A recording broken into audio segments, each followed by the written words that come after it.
Dual Cultivation audiobook by Kevin Chapter 451, Passionate Imaginations 18 plus the moaning inside the hut behind Qin, lying you only grew louder as time passed. In fact, it had gotten to the point where even the other people inside their own huts were able to hear the moaning very clearly. Good heavens, am I going to have to stand here and listen to this until they are done? This is torture. Qin Liangyu cried inwardly as she was powerless to stop the noises coming from behind her. Half an hour later, the moans had affected Qin Liangyu so much that her mind was filled with nothing but perverted thoughts, imagining herself being in the position of whoever was moaning behind the covers. In her head, she was being embraced by Su Yang, and they were both naked. He would lick all over her body, and she would do the same for him.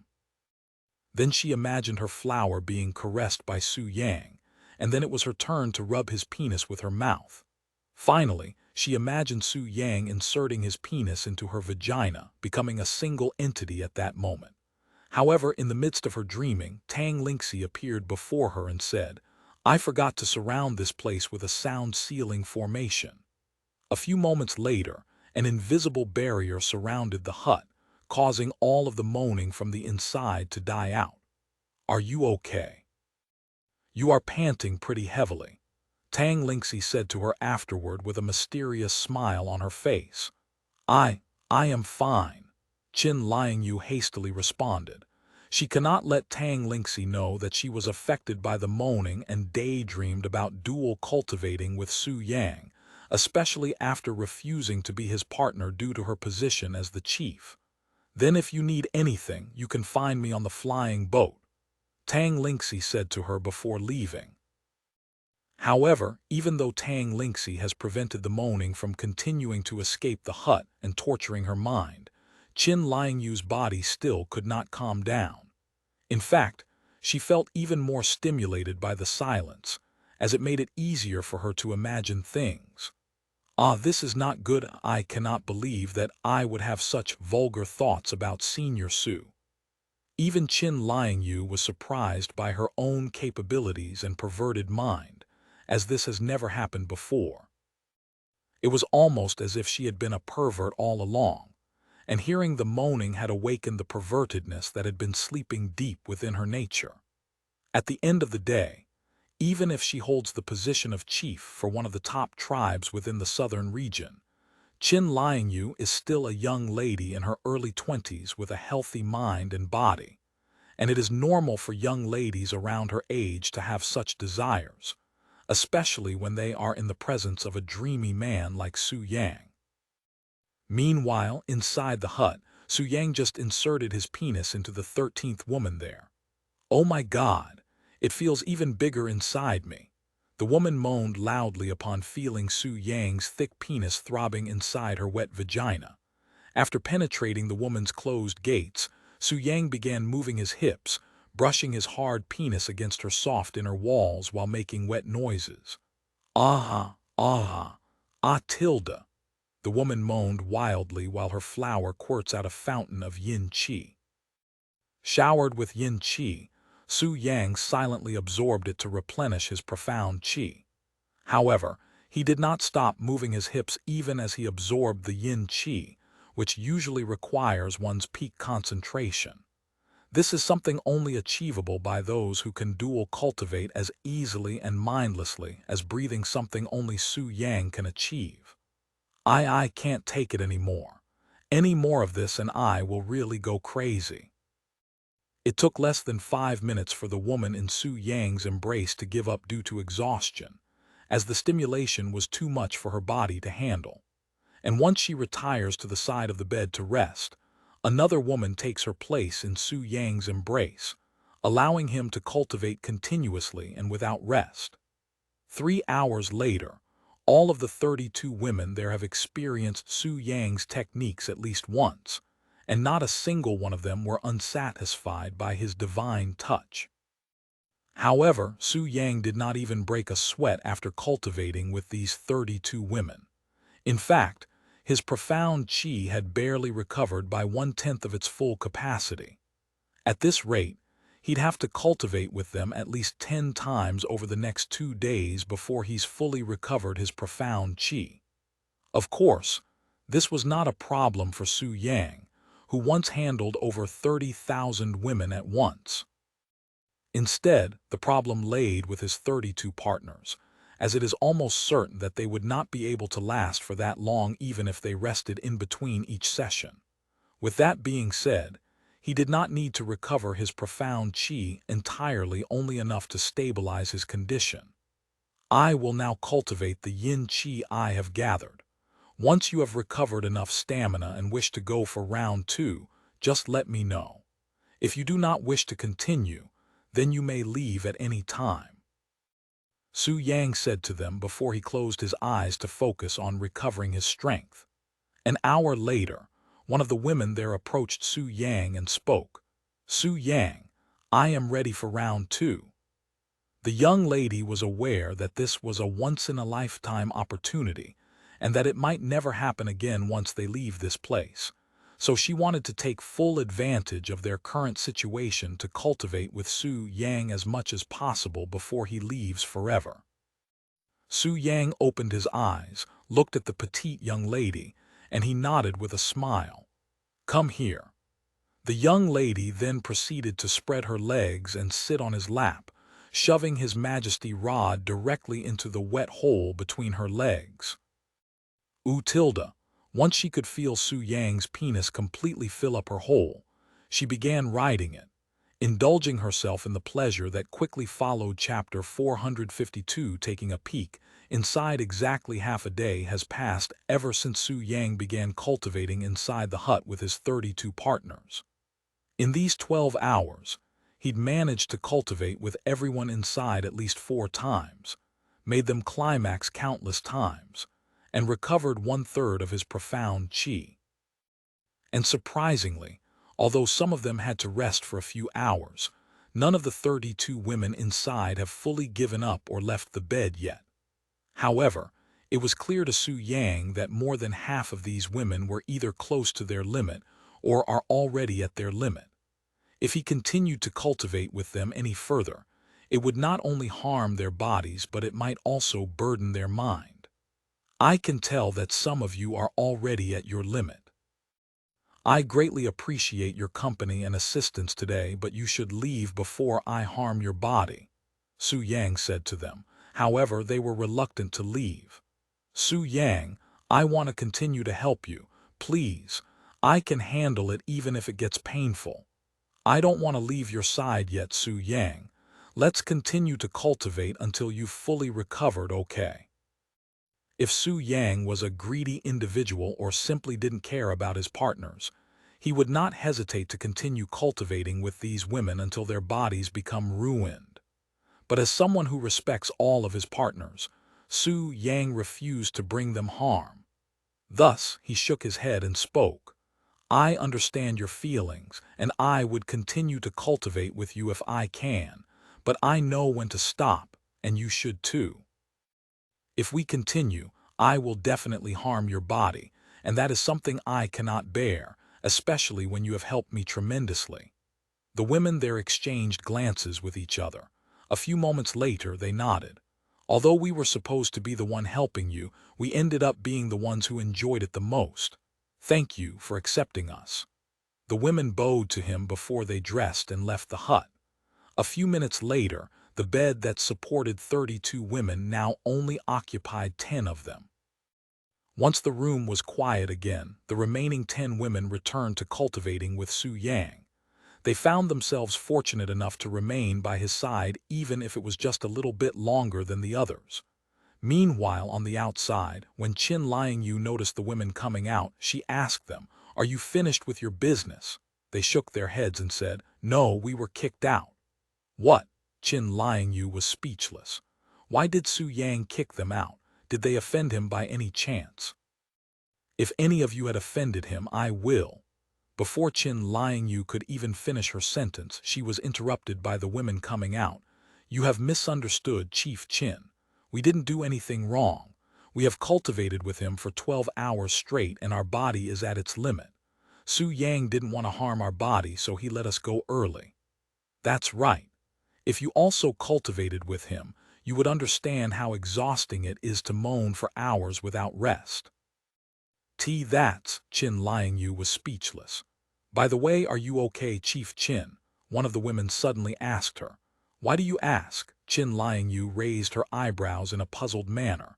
The woman then pointed at her nose and said, Your nose is bleeding, Chief Qin. What? Qin Liangyu quickly touched her nose. When she saw blood on her fingers, her body froze. The cause of this nosebleed was obvious, as she has been thinking of too many stimulating things in her head. I am fine, she said as she wiped the blood off her nose. Anyway, thank you for your assistance. I will reward you later, Qin Liangyu said. There's no need, Chief Qin. We have already been rewarded plenty inside. If you say so. Qin Liangyu's urges grew even more intense after hearing such words. At this rate, she might really reconsider being Su Yang's partner as well. A few minutes later, when she was alone again, Qin Liangyu stared at the curtain that was acting as a door before her. Behind this thin layer, Senior Su and the others are currently doing that with each other. Qin Liangyu forcefully swallowed and mumbled to herself. It wouldn't hurt if I took a peek, right? Her hand slowly approached the curtain, trembling the entire way. Just a little more and she could see the inside. No, I shouldn't do something like this. Qin Liangyu suddenly jerked her hand back and returned to standing there silently. However, her sexual desire only became stronger and stronger, almost as though she was possessed by a lustful demon. I can't suppress these desires, but if I took a peek, perhaps it might help me calm down. I will only look briefly. With this logic in mind, Qin Liangyu's hands began making their way back to the curtain blocking her view. A few seconds later, with her entire hand trembling, she opened a slit in the curtains and peeked the scene inside the hut.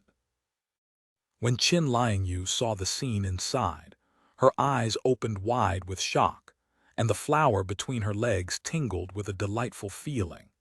Through the small opening she made, Qin Liangyu was able to witness one of the women wantonly riding on Su Yang's raging erection with a lecherous expression. And although there was no noise coming out because of the sound ceiling formation, she could somehow hear the woman's blissful moaning resounding in her ears, even if it was just her imagination. Oh my heavens! They have been going at it like this for half the day. Just how energetic is he? Qin Liangyu was speechless. Once she saw the hot scene inside, Qin Liangyu was instantly mesmerized, quickly forgetting about her own promise to only take a quick peek, and continued to stand there for many minutes without realizing it. Chapter 453, You will only become a liability for him. After Qin Liangyu took a peek inside the hut she was supposed to be protecting, it was almost as though time had stopped for her, as she stood there watching everything that happened inside with a frozen body. If not for her panting, one could have easily mistaken her for a real statue. From one girl to another, Qin Liangyu watched as Su Yang inserted his penis into the girl's body before fiercely shaking his hips, providing his partner with endless pleasure. What is the chief doing? I don't know, but I have a feeling that we shouldn't bother her. When the tribesmen noticed Qin Liangyu's strange behavior, they instinctively knew to ignore her and pretended they didn't see her acting like a peeping pervert. Meanwhile, on the flying ship a few miles away from the Boer tribe, Tang Lingxi approached Qiyu and asked her, Hey, did you learn anything new about the Mirror of Darkness from the Dragon tribe?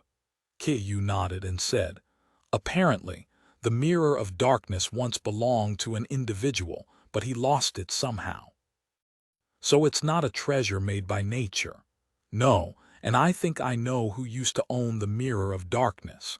Oh, tell me more about it. Qiyu proceeded to explain to Tang Lingxi about the spatial device that she and Su Yang found, before talking about the individual who owned it. He is someone from the heavenly order, and we found his remains inside the spatial device. Apparently he was injured in a war that your Usra god clan was also involved in before he somehow appeared in this world and died here. Heavenly order, huh? Tang Lingxi did not show much of a reaction and continued. The Usra God clan went to war with the Heavenly Emperor to avenge Su Yang's death, and we fought each other plenty of times over the years. We also killed many from the Heavenly Order and injured countless others. As for how this guy appeared in this world, I have a guess. Tang Lingxi suddenly said. She continued a moment later. During our last fight with the Heavenly Order, things got a bit heated, and we accidentally created a dimension rift which sucked up many victims. Perhaps this guy was one of these victims and traveled to this world by chance. Why? You created a dimension rift by accident. How did you end up creating such a catastrophe? Qiyu exclaimed with shock. When an enormous amount of profound qi collides with another enormous amount of profound qi, there is a slight chance that a dimension rift could be born, and when that happens, it would consume everything in a vicinity before tossing them out randomly around the universe. If he got consumed by a dimensional rift, it would explain how he ended up in this world, Qiyu said. And if the mirror of darkness is owned by someone from the Heavenly Order, there's a very high chance that he'd received it from the Celestial Palace, said Tang Lingxi. The Celestial Palace is sort of the headquarters for the Heavenly Order. It is also the Heavenly Emperor's treasury, where countless treasures are stored. If someone from the Heavenly Order shows exceptional results or did something worthy of recognition, they would receive a treasure from the Celestial Palace. Perhaps this mirror of darkness came from the Celestial Palace.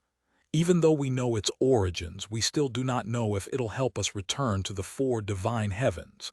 Qiyu sighed. We might not know anything, but Su Yang, he might have an idea. What? Why would you say that? Qiyu lifted her eyebrows in a puzzled manner. I can't say for sure, but he seems to recognize the mirror of darkness. He just hasn't fully recalled yet. I see. Once they were finished with that topic, silence filled the room. However, a short moment later, Tang Lingxi spoke. I know what Su Yang is going to do once he returns to the four divine heavens, but what about you? You are currently wanted by the Sacred Moon Palace, right? Do you have any place to go, or will you continue to follow Su Yang? That's. Before she could respond, Tang Lingxi continued. I highly disapprove of you following him. What? Why? Qiyu was greatly surprised, even startled, by Tang Lingxi's words. Because it will be too dangerous for you to follow him, and you will only become a burden with your laughably low cultivation base. Tang Lingxi spoke with a cold expression. You may be the strongest individual in this place, but once you return to that place, your presence becomes no more than an ant. And if you follow Su Yang around while in that state, you will only become a liability for him. Then, what am I supposed to do? He's the only reason for my existence now. Without him, I will return to being lost and without a purpose, just like how I had been for 2,000 years in this world before reuniting with him. Qiyu spoke in a sorrowful voice. Before she'd reunited with Su Yang, she'd lived a miserable and lonely life for 2,000 years in this place without a single friend or family. In fact, she wasn't even sure that she was actually living. If I didn't meet Su Yang, I would have probably killed myself after a few years, as I was feeling more trapped than a bird in a cage in this world, slowly wasting my life away since I could no longer improve my cultivation base with the profound qi in this world. After a moment of silence, Tang Lingxi spoke. If you want, you can come with me to the Usra God clan. What? Qiyu looked at her with wide eyes. Although you are behind in cultivation for someone your age, your talents will never go away. If you come to the Usra God clan, we can supply you with an almost endless supply of resources for your cultivation, and even train you to become someone powerful enough to stand beside Su Yang no matter where he goes. The Usra God clan can also provide you with protection. Even if the Sacred Moon Palace finds out that you are with us, they would not dare to touch you unless they want to die, that is. Why you would do that for me? Qiyu was speechless. Of course, We are a family now after all, and if I willingly let someone Su Yang treasures suffer, I will not be able to face him afterward. Tang Lingxi smiled. With all that being said, I don't know if Su Yang has any plans for you, so I am just talking now. I doubt Su Yang will leave you alone once you return to that place, but if you ever want to come to the Usra God clan, the doors will always be open. Thank you. Yu showed a warm smile, and she began seeing Tang Lingxi as a real family member, someone like an elder sister to her. Although her family might only consist of Su Yang and Tang Lingxi for now, it will definitely grow even larger once she returns to the four divine heavens and meets more of Su Yang's partners like Tang Lingxi. Chapter 454. Can you take me with you? Another 5 hours have passed since the number of partners Su Yang had lowered to 10, and during these 5 hours, Qin Liangyu peeked inside for a total of 2 hours. Every time she found the courage to look away, she would go back to peeking again sometime later. Meanwhile, inside the hut, the last 10 women that lasted this long with Su Yang have also reached their limit. If they continue to cultivate any further, it could harm their body. Thank you for giving us these precious experiences.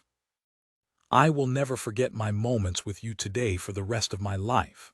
The girls kowtowed to him, giving him their utmost respect and gratitude before leaving the hut. When Qin Liangyu saw these girls coming out and counted their number, she asked, "Are all of you finished?" The girls nodded and replied, "Although we would love to continue cultivating, our bodies are at its limit, so we have no choice but to leave." What about Senior Su? Is he okay? He's replenished almost half of his profound qi. Only half? Qin Liangyu was dumbfounded. He'd cultivated with so many women for so long, yet only half of his profound qi was recovered. Just how powerful is he really? I understand. Thank you all for your cooperation. Qin Liangyu said to them. No, we should be thanking you for giving us this opportunity to cultivate with him. The ladies bowed to her before leaving. Once all the girls were gone, Qin Liangyu spoke loudly. Senior Su, may I come inside? Come in. Su Yang's calm voice resounded a moment later. Excuse me. Qin Liangyu lifted the curtain with her hand before walking inside. However, when she saw that Su Yang was still fully naked and sitting on the bed, she immediately turned around with a blushing face. I am sorry. I didn't think you would still be. Su Yang chuckled at her reaction and spoke. Isn't it a bit too late to be apologizing? What do you mean by that, Senior Su? Still with her back facing him, she asked. You have been watching us cultivate for a while, right? It was so obvious I nearly laughed out loud when I noticed you. If you wanted to watch, you could have just asked, and I would have let you spectate all you want from a close distance without needing to go through the trouble of peeking from the outside. Ah. Qin Liangyu's face exploded with redness upon learning that Su Yang knew of her actions all along, and her legs became powerless, causing her to fall on her buttocks. I am so sorry. If I had offended Senior Su in any way, I will gladly give you this worthless and shameful life as compensation. She kowtowed and began begging for forgiveness. I don't want your life. Su Yang shook his head. Then what do you want from me? I am willing to do anything. After a moment of pondering, Su Yang spoke with a smile on his face. I want you to help me replenish my profound qi. You're interested in it, right? Dual cultivation, that is. Or else you wouldn't have been staring so intensively. Qin Liangyu stared at him with a dazed expression. However, once she snapped out of it, she quickly shook her head. Anything but that, please. That's the one thing I cannot do. Ho. Su Yang remained calm and asked, You are willing to give me your life, but you're not willing to give me your body. Or am I just not your type? Can I hear your reason? It's because I am in the position of chief, and I have a responsibility to give my body to whoever will become the next chief, and only to him. If not for my position, I would definitely have accepted your request. Is that so? Because he was unconscious when Qin Liangyu first mentioned this, he was unaware of her situation. Even though I didn't know about your situation, I have to apologize for putting you into such an awkward position in the first place. I'm sorry for my inappropriate request, Chief Qin." Upon seeing the regretful expression on his dreamy face, Qin Liangyu became speechless, and her mind blanked for a moment. "Anyway, although I have not fully recovered, it's good enough for me to move around, so I will be leaving this place now. Thank you for your hospitality and everything the Boar tribe has done for me," Su Yang said as he began dressing up. "Eh, you're leaving now?" Qin Liangyu unconsciously asked him. He nodded and said, "I don't dare to intrude your tribe any longer, and I have people waiting for me to return in other places. Though I will ask Kiyu to remain here for a little bit longer to find more information on the Mirror of Darkness, so if you need anything, you can just go to her." Qin Liangyu stood there silently as she watched him dress up. "Will you return to the Boar tribe again?" she suddenly asked him. "I will return in 2 years for the Mirror of Darkness, but after that, I honestly don't know." Qin Liangyu returned to being silent. However, her mind was filled with thoughts at this moment. By the time Su Yang was half-dressed, Qin Liangyu had thought of many things. And right as Su Yang was about finished, Qin Liangyu spoke in a low voice, "Senior Su, can you listen to my final request?" What is it?" Su Yang turned around to look at her. "Can you take me with you?" Qin Liangyu spoke with a resolute expression, her voice as clear as an empty blue sky. "Eh?" Su Yang looked a bit surprised after hearing her request, so she continued, "I don't care where you go, I want to follow you. Although this may sound very sudden, I have always despised being the chief ever since I became one. I have disapproved of its traditions ever since I learned it, but because of my father, I had no choice but to accept it. My father, he died after being severely injured by a beast, and it was entirely my fault that it happened, so I felt like I had to take responsibility and continue the tradition. If I had never met you, Senior Su, I would have probably chosen Lebao to become the next chief and as my partner. He's a powerful warrior and everybody in the tribe likes him. I also respect him as a warrior, but that's the extent of my feelings. Since Lebao is qualified to become the next chief of the Boar tribe, I will make him the next chief. However, it won't be because I make him my partner. No, he'll become the next chief because I will give up my position as chief and leave the Boar tribe. As long as you nod your head, Senior Su, I will not hesitate to leave the Boar tribe and come with you. I know that it hasn't been very long since our first meeting, but I want to be with you, Senior Su. Even if I am only one of many of your partners, I am still willing to follow you." Silence ensued after Qin Liangyu revealed her real feelings and everything that was on her mind. After a moment of silence, Su Yang spoke. "Su Yang." "Huh?" Qin Liangyu raised her eyebrows in a puzzled manner. "If you are serious about following me, then you should at least be able to say my name without any formalities." Qin Liangyu's eyes widened, and she spoke with a bright expression, "Su Yang." Chapter 455, taking her first time 18+, when Qin Liangyu asked Su Yang to allow her to follow him, she was prepared to be rejected, as Su Yang was someone from an exalted background while she was only a mere chief for some declining tribe. She felt that even if Su Yang had rejected her, such a decision would be justified and perfectly normal, as she truly did not feel worthy to be by his side. However, little did she expect that Su Yang actually nodded his head, allowing her to follow him. A few moments after he accepted her, Su Yang beckoned her to come closer and began removing his clothes again. Qin Liangyu blushed when she saw his actions and instantly understood the situation. However, she did not refuse this time and slowly approached him with a nervous expression. Once she was close enough, Su Yang grabbed her by the waist and pulled her into his embrace, and a sweet yet natural fragrance entered through his nose. "Even though I originally refused to be here, I cleaned my body thoroughly just in case, as Senior Tang had instructed like the other girls." Qin Liangyu mumbled in a low voice, her body heating up like crazy from embarrassment. "You're an honest girl, and I like that." Su Yang lifted her chin, making her stare at his face and the handsome smile on it. Qin Liangyu opened her mouth to speak, but she was interrupted by a pair of soft lips on her mouth. Tilde. Qin Liangyu's mind instantly blanked out after experiencing her first kiss. "Relax and follow my lead." Su Yang removed his lips for a moment to speak before he sealed her lips again. Feeling his lips touching hers again, Qin Liangyu closed her eyes and relaxed her body. Once she was calmer, she began to imitate Su Yang's lip movements and returned his kisses. A few moments later, Su Yang raised the bar slightly by invading the inside with his tongue, causing Qin Liangyu's body to tremble. However, unlike her first kiss, Qin Liangyu did not freeze and even welcomed his tongue with her own. Tilde. Tilde.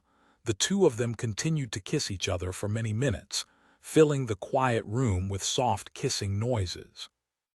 A few more moments later, Su Yang removed his lips and began removing Qin Liangyu's clothes. Once she was fully naked, he laid her on the bed and spread her legs. Qin Liangyu released a low cry when she felt Su Yang's sharp gaze staring at the flower between her legs. Although her skin was tanned light brown by the vicious sun above the southern region, her flower was beautifully pure and light pink, and it was dripping wet with a thick fluid that emitted a sweet scent. Su Yang wasted no time shoving his mouth at this untouched flower, savoring everything it offered. Tilde. Qin Liangyu moaned loudly, her body twitched, and a load of divine water gushed from her vagina. I'm sorry. It came out so suddenly that I had no control over it." She panicked when she realized what she'd just done, spraying Su Yang's face with her yin qi. However, Su Yang merely wiped his face, licked his lips, and said with a smile, "Don't hold it in and let it all out. You'll feel better that way." After saying those words, he went back to exploring her soaking wet cave with his mouth. Tilde. Tilde. Ooh. Qin Liangyu released her yin qi a few more times over the next few minutes, feeling as though all of her strength was leaving her body afterward. As Qin Liangyu gasped for air, Su Yang positioned himself to where his penis was directly in front of her vagina. "Ah!" Qin Liangyu moaned loudly when she felt something hot and hard rub against her vagina. She lifted her head with what little strength remained to see Su Yang's thick rod caressing her petals. "I am going to put it inside now," Su Yang warned her. "Go ahead, make my body yours, Su Yang." Qin Liangyu looked at him with a loving expression, her gaze filled with passion and love. Su Yang nodded and slowly inserted the tip into Qin Liangyu's vagina, spreading it wide open and breaking the seal that had been untouched for 20 years.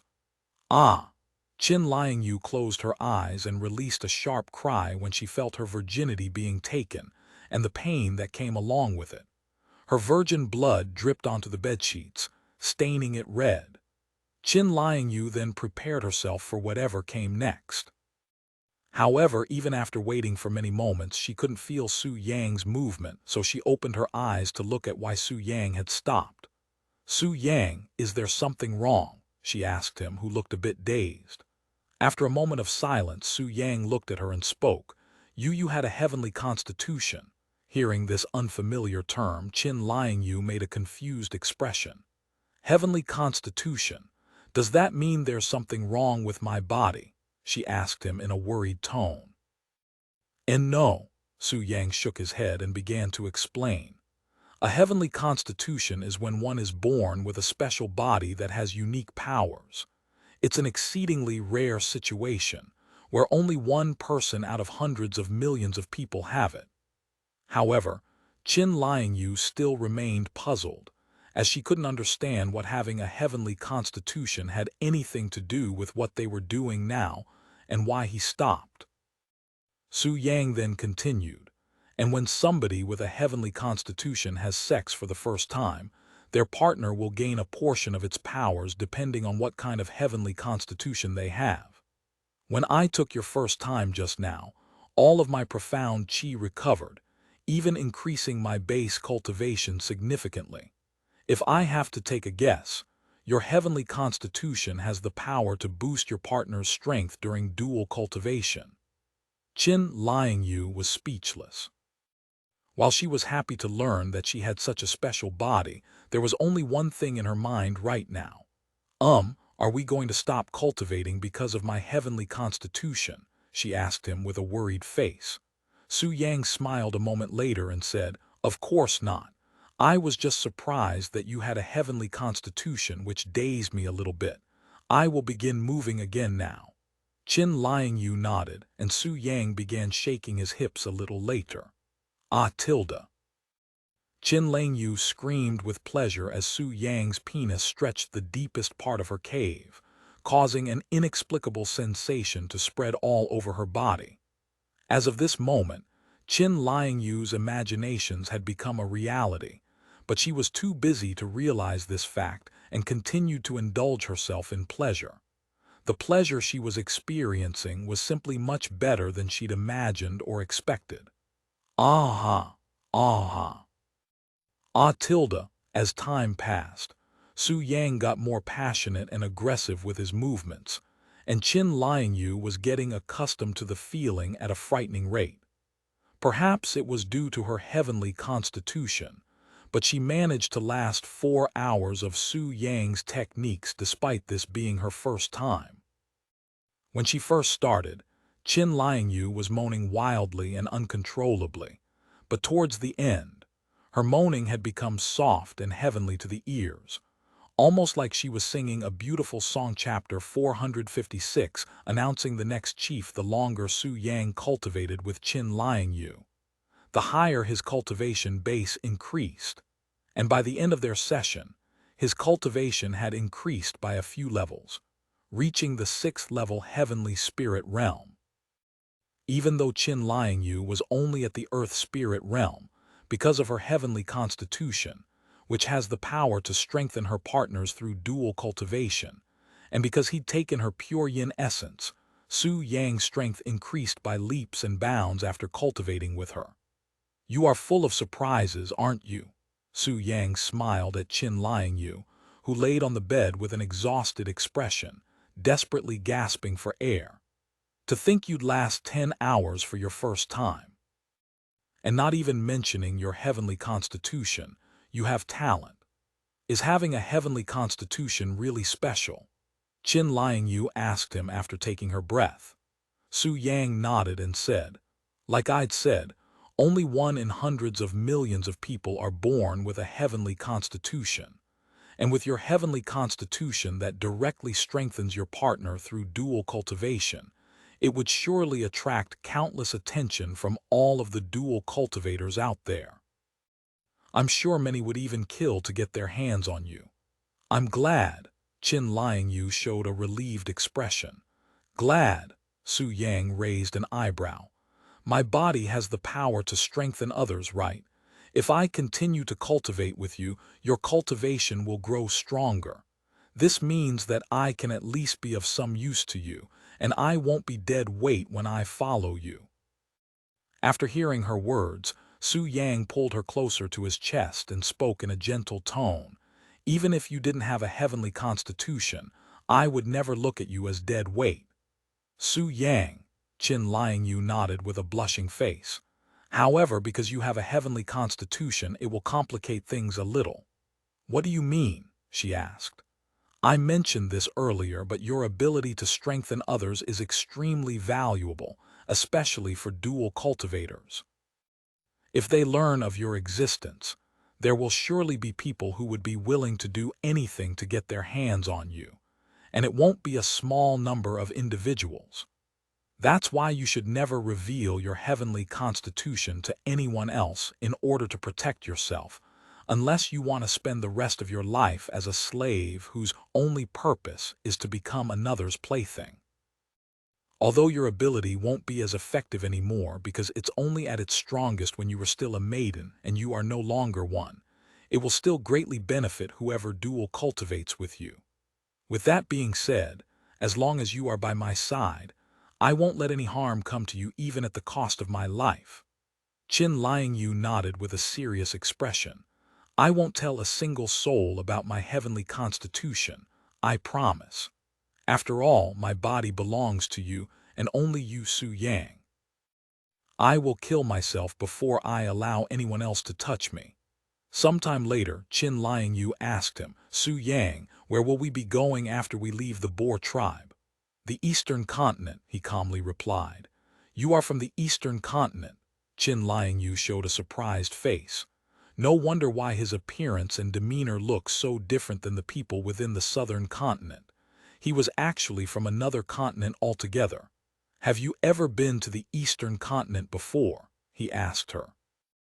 She quickly shook her head and said, "That's impossible for us. It's simply too far away, and even if we had the means and time to travel, the Jade Sea is filled with powerful sea beasts. Only reckless or extremely powerful experts are able to travel across the continents." "I see." Many minutes later, once they were well rested, Qin Liangyu spoke. "I am going to gather the tribesmen and announce Lebao as the next chief. After that is all done, I will leave the Boer tribe." Su Yang nodded and did not say anything else. Once they were dressed, Qin Liangyu went outside and summoned every tribesman in the Boer tribe, gathering hundreds of people in one place. What happened? The chief would only summon so many people at once if there's an emergency or some big news. The tribesmen mumbled to each other, trying to speculate the reason for their summoning. Sometime later, after all of the tribesmen were there, Qin Liangyu cleared her throat and spoke loudly. "Thank you all for coming on such short notice. Although this may be sudden, I have decided on the next chief of the Boer tribe, and I am going to announce it in just a moment." The next chief? The tribesmen were dumbfounded, as this was truly unexpected and sudden. After they grasped the situation, the tribesmen all turned to look at Lebao, who was standing somewhere in front of the crowd with a nervous expression. Even without needing to hear the announcement, they were certain that Lebao would become the next chief, as he was the most qualified amongst all the tribesmen there. Not only was he a powerful warrior at the heavenly spirit realm, but he also assisted the previous chief with many achievements, and everyone in the tribe approved of him in one way or another. It was not a matter of who would become the next chief, but when. The entire place was dead silent, and after taking a deep breath, Qin Liangyu spoke clearly. "I have decided that Lebao will become the next chief. If you have any problems with my decision, speak your mind now." Lebao's eyes widened with surprise, and his body trembled from excitement when he heard his name come out of Qin Liangyu's mouth, as he has waited many years for this moment. The crowd remained silent, as nobody there had any problems with Lebao being the next chief. Since nobody objects, Lebao will become the next chief of the Boer tribe. However, before anybody there could celebrate, Qin Liangyu continued to speak. "The tradition of our Boer tribe dictates that I become Lebao's wife after he becomes the chief, and it has always been like that since our first ancestors. However, this tradition can screw off by itself, as I will not participate in such a farce." When Lebao and the others heard her words, they all stared at her with wide eyes and jaws, and they stood there with a dumbfounded expression, seemingly in disbelief. What do you mean by that, Chief Qin?" Lebao was the first to break the silence, as he was the one that was the most confused out of everyone there. "It means exactly what it sounds, Lebao. You will become the next chief of the Boer tribe, but I will not be your wife." Why? Did I do something wrong? If I offended you, I will do anything for your forgiveness." Qin Liangyu shook her head and said, "You did nothing wrong, Lebao. I am the one at fault here, so I should be the one apologizing." "Then why?" Lebao could not accept such an outcome and asked. "Because I have already pledged my body and life to someone else." Qin Liangyu said to him with a clear voice, causing Lebao's face to turn pale, looking as though he died at that moment. Chapter 457, He also screwed my wife. After learning that the love of his life had chosen another man that was not himself, Lebao's heart was filled with bitterness and rage. Who? Which bastard dares to steal my woman? If you are a real man, show your face right now, Lebao roared in a rage-induced voice, causing the tribesmen around him to run away out of fear. Watch your mouth, Lebao. I will not tolerate your vile behavior towards him. Qin Liangyu became angry and yelled at him for the first time in her life. Lebao was stunned by Qin Liangyu's reaction, as he has never seen her react so fiercely. He has served her father all his life, and he'd been there to support Qin Liangyu all her life too, so he had plenty of opportunity to reveal his feelings for her. However, before he could do such a thing, the love of his life was taken by someone else, hence the violent reaction that was mostly fueled by his own regret and hatred for himself. Who is it? Who managed to sway your heart? I want a name. That is none of your business, Lebao. Starting today, the Boer tribe will be your only business. Qin Liangyu spoke coldly. The position of chief means nothing to me without you beside me, Chief Qin. Unless I see this man who qualifies more than me to be your partner, I will refuse the position of chief. Lebao continued to pressure her into telling her the identity of this mysterious individual she pledged to. Do we really have to do this, Lebao? Qin Liangyu sighed. I will not be the chief even if you kill me. Lebao stood firm on his decision. Right as Lebao finished his sentence, another voice resounded. You have something you want to say to me. When Lebao and the tribesmen heard this familiar voice, they immediately turned to look behind them where a handsome young man with jade-like skin was approaching them. Why, you are. Lebao's eyes widened with disbelief when he saw Su Yang's face. It can't be. Lebao immediately looked at Qin Liangyu and spoke loudly. Is it him? Qin Liangyu did not say a word and merely nodded her head. Lebao's body swayed backward after seeing her confirmation. I don't get it. Even though he's certainly stronger and better looking than me, the two of you only recently met. How could you choose someone you've just met over me, who you've spent the majority of your life with? I don't get it too, but that's just love. It's completely unpredictable and sudden, almost like a shooting star. Qin Liangyu spoke in a low voice, her eyes filled with wonder. When Lebao saw the emotion in her eyes, all of his strength left his body, causing him to fall to his knees. Seeing Lebao like this, Qin Liangyu felt sorry for him, but there was nothing she could do, as her love had chosen someone else. Even Su Yang felt a little bit bad for Lebao, but alas, it was not as though he could transfer the feelings Qin Liangyu has for him to Lebao. And this is not his first time being in this kind of situation. In fact, he has been in similar situations countless times in the past, where other sweethearts would go with him instead of them. This is probably why he has so many enemies in the four divine heavens, and why many people wanted him dead when he hasn't purposefully offended most of them. A few moments later, Lebao stood up and approached Su Yang. What are you trying to do, Lebao? Qin Liangyu instantly worried that Lebao might try to harm Su Yang due to jealousy. However, Lebao stopped a few meters away from him and looked at him with a serious expression. Although I am eternally grateful to you for saving the Boer tribe in my life, I simply cannot sit around and do nothing. Please, have a match with me. If you win, I will let you take Chief Qin without any more fuss, but if you lose, I want you to leave her alone. The tribesmen looked at Lebao as though he'd gone crazy from jealousy and became a nut job. There was simply no way that he would win against Su Yang, who single-handedly defeated Chief Long and Chief Shi. Even if Su Yang was injured from the fight, there was still zero chance that Lebao could defeat him, so why would he make such a reckless request?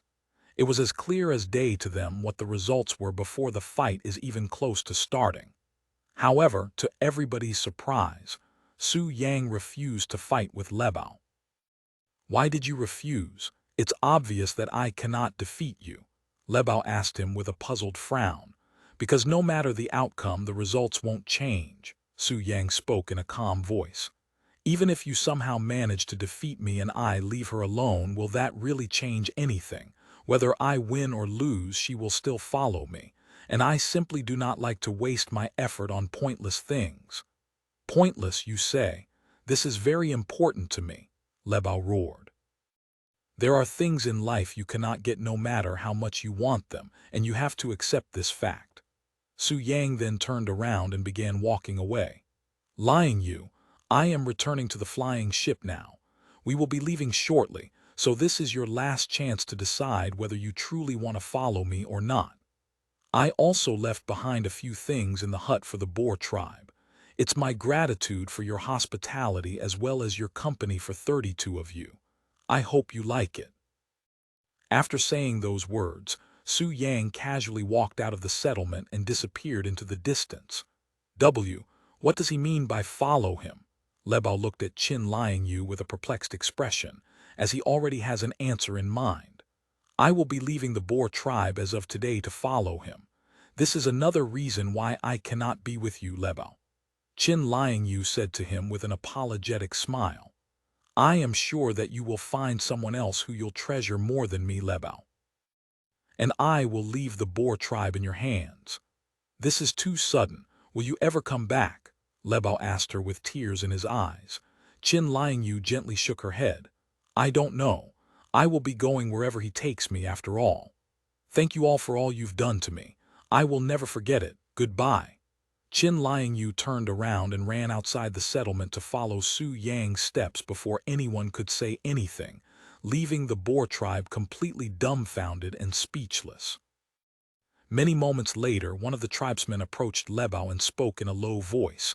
"Don't worry, Chief Lebao, you are not alone. I know your feeling." "What do you know? You are happily married. Don't act as though you understand my feelings," Lebao roared back. However, the man merely smiled bitterly and continued, "I know, Lebao. I know because he also screwed my wife yesterday." What did you just say?" Lebao looked at the man with wide eyes. And before the man could reply, another man approached them and said, "He also screwed my wife. She said that he needed help with an injury after the fight, so I gave her my approval. However, I did not expect that helping him would require my wife to fuck him. She returned half a day later, looking like she ran around the world without rest." Another man appeared and said, "My wife told me the truth, but I approved regardless, since I see it as an honor for my wife to be screwed by someone like the Savior. Maybe you should also consider it as such."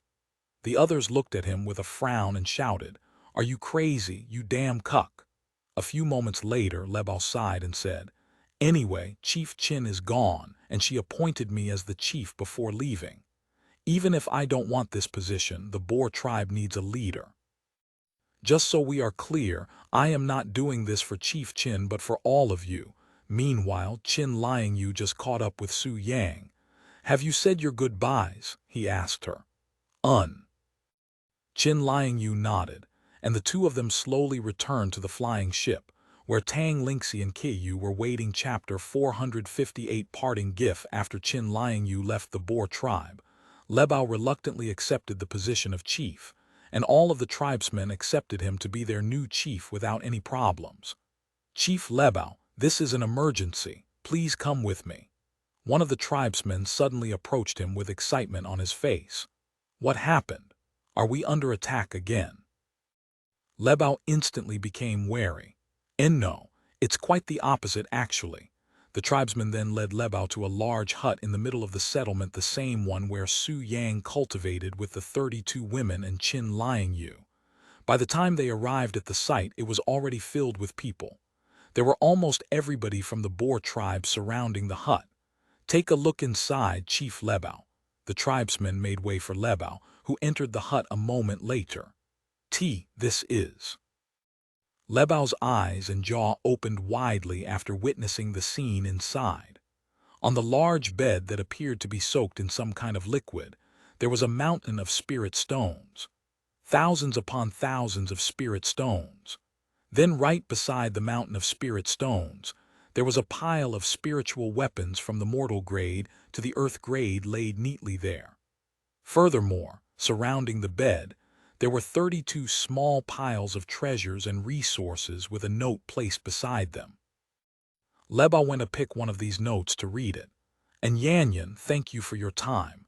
You may do as you wish with this small act of gratitude from me. The piece of note was signed by Su Yang at the end. After reading the first note, Lebao went to read another and another until he finished reading all 32 notes. See Chief Lebao, there's another note hidden here. One of the tribesmen handed him the note, which read, besides the 32 individual gifts, you can do whatever with the spirit stones and spiritual weapons I left behind. This is my way of showing gratitude for the tribe's hospitality. I will return to this place in 2 years, and if I learn that you have mistreated those 32 women, the entire Boer tribe will have to answer me. Su Yang. Lebao's body trembled after reading the note, and a perplexed feeling appeared in his heart. While he despised Su Yang for taking away his woman, Su Yang also gifted them enough spiritual weapons to arm every warrior in the tribe and some more. And with that much spirit stones, they can easily become the #1 tribe in the southern continent if given enough time. Sometime later, Lebao announced to the tribesmen there, bring to me the 32 women who have their names written on these notes. They will be receiving what our Savior has personally left them. And if anyone tries to covet these items, they shall be executed. Yes, chief, the tribesmen there shouted. Even if he was not there, nobody in their right mind would dare to steal from Su Yang after everything he's done for their Boer tribe. As for the 32 women, they were baffled by the riches Su Yang has left them, as it was enough for them to live comfortably for a lifetime. Of course, amongst the 32 women, there were a few wives, and although their husbands were angry at first that their wives had screwed another man, after they saw the riches, all of their wrath disappeared, and they immediately forgave their wives, even praising her for her actions. After the 32 women received their portions, Lebao distributed some of the wealth to the other tribesmen, especially to the families that have suffered losses from the Lion tribe's attack. He also geared all of the warriors in the tribe with the spiritual weapons, massively increasing the Boer tribe's overall prowess. At their current strength, even if the Dragon tribe were to attack them right now, they would not be as hopeless as before and might even defeat them. Meanwhile, a few miles away from the Boer tribe, Tang Lingxi and Qiyu silently stared at Qin Liangyu, who stood beside Su Yang like a sheep before wolves. So, why is she here? Qiyu asked him. Because she will be following us starting today, he casually responded. What about the Boer tribe? How will they operate without a chief? Qiyu looked at them with a dumbfounded face. That has already been handled since they now have a new chief. I see that you've matured since the last time I saw you, which was only a few hours ago. What made you change your mind? Tang Lingxi asked her with a teasing smile, almost like she was aware of what happened. Speechless, Qin Liangyu merely glanced at Su Yang, and that was all it took for Tang Lingxi to understand. Anyway, why don't we reintroduce ourselves? I will even go first. Tang Lingxi suddenly suggested. My name is Tang Lingxi, and I am in sort of a particular situation, since this is not my real body, and I am only possessing it temporarily due to complicated reasons. The girl you are seeing now is called Hong Yuer, and she's supposed to be Su Yang's fiancé. That's all you should know about me for now. If you last long enough to see the real me, I will reintroduce myself then. You can just call me Sister Tang for now. Qin Liangyu was baffled. Just what kind of background do they have, and why is a simple introduction so perplexing and abnormal? Qiyu introduced herself next. You may know me as the goddess who slain the great calamity 1,000 years ago, but my name is Qiyu, and Su Yang is my guardian of sorts. Guardian. Qin Liangyu turned to look at Su Yang. To think he would be someone so important to the goddess. My name is Qin Liangyu, and I have spent the majority of my life in the Boer tribe. I do not know very much about the outside world, but I will try my best to not become a hindrance for any of you. Please take care of me. Qin Liangyu bowed to them with respect as they were her seniors. Not bad. Tang Lingxi nodded in approval. Anyway, Su Yang, we have more information regarding the Mirror of Darkness. Perhaps this might jog your memories a bit. Tang Lingxi suddenly spoke and proceeded to explain to him what Qiyu told her some time ago. Chapter 459 is passed with the Heavenly Emperor. End of Vol. 8. So the Mirror of Darkness belonged to that dog for the Heavenly Emperor, huh? Su Yang calmly digested all of this information after listening to Tang Lingxi's explanation. It's no wonder why it looked so familiar to me. I have seen it before. You have finally recalled? Tang Lingxi asked him. He nodded and spoke. The Mirror of Darkness is actually called the Silver Dimension Gate, and it is a divine-grade treasure that has the ability to transport one to anywhere they have been to before. For example, if I use the Silver Dimension Gate, I can return to the Eastern Continent instantly, but I cannot go to the Western Continent, as I have never been to that place. How do you know about something like this? Tang Lingxi raised her eyebrows. I have been to the Celestial Palace before, and I was even inside the treasury briefly, Su Yang said with a nostalgic expression. However, Tang Lingxi's eyes widened with shock when she heard this. You what? That's impossible. Unless you are the Heavenly Emperor himself, there's no way you could have stepped foot into the treasury. Just how did you enter such a place? Su Yang showed a smile and said, besides the Heavenly Emperor, there are two other individuals who can enter the celestial treasury at their will, his wife and daughter. Don't tell me you. He nodded and continued. His daughter was kind enough to give me a tour inside, even explaining some of the treasures there, and the Silver Dimension Gate happened to be one of those treasures. You are acquainted with the Heavenly Emperor's daughter. Both Qiyu and Tang Lingxi stared at him with wide eyes. It was more shocking to them that he knew the Heavenly Emperor's daughter than entering the celestial treasury. We are more than just acquainted. Su Yang showed a mysterious smile. SS, surely you don't mean? Tang Lingxi trembled in shock. As the princess of the Usura God clan, she has countless experiences, so there are very little things in this world that could shock her to such an extent, yet she was feeling exactly that at this moment. The Heavenly Emperor's daughter, the Heavenly Emperor's daughter. The Heavenly Emperor's daughter. Qiyu continuously repeated these four words, almost as though she was trying to comprehend them, but to no avail, or maybe she simply didn't want to believe it. Not only the princess of the Usura God clan, but even the Heavenly Emperor's daughter is involved with Su Yang. Why are there so many people with mind-blowing backgrounds associated with him? And in comparison, Qiyu's status as the princess of the Sacred Moon Palace is not even worth mentioning. At this rate, she might as well be a commoner in some backwater place. Before meeting Tang Lingxi and learning about all of these powerful and important individuals, Qiyu has always believed that the Sacred Moon Palace was the strongest, and that she was a special existence with an unshakable position in this world. But alas, it turned out that she was but a mere frog in a well, and that the Sacred Moon Palace is only but a minor power in the grand scheme of things. I was invited by the Heavenly Emperor for tea one day, as he had intentions to make me work for him because I am a man with countless connections in the world, and he wanted to take advantage of the relationships I had forged throughout my life. It was also on that day when I first met her, the Heavenly Emperor's daughter. She was so beautiful and pure that I'd nearly fallen in love with her at first sight, something I didn't expect would happen for a second time in this lifetime.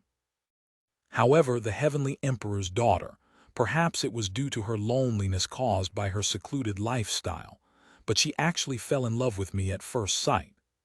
I never planned on working for the Heavenly Emperor, but when she spoke to me afterward, subtly begging me to work there with an irresistible expression, I unconsciously agreed. Thus, I started working for the Heavenly Emperor for some years, and during that time, my relationship with the Heavenly Emperor's daughter deepened. One thing led to another, and we somehow ended up crossing a line that was never meant to be crossed. When the Heavenly Emperor found out that I had screwed his beloved daughter, he was immediately enraged. If not for her, who begged him to spare my life, I would have died there and then. But no matter how much his daughter pleaded, he could not forgive me entirely, so he tossed me into the eternal retribution cliff. That's how I ended up in that place, and then in this world sometime later. Su Yang revealed to them the real reason behind his imprisonment, something nobody else in this universe besides the Heavenly Emperor, his family, and the mysterious old man who helped him escape knew about. Unbelievable. To think that was the reason why you got imprisoned. I had expected something else entirely. But knowing you, it also makes a lot of sense. Tang Lingxi exclaimed with a dazed expression.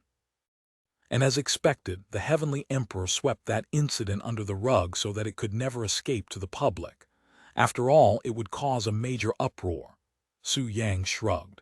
Anyways, enough about my past with the Heavenly Emperor. The Silver Dimension Gate, it shouldn't have the ability to appear and disappear randomly, so I can only assume that it was damaged after entering the forcefully open dimension rift with its owner hands in. I see.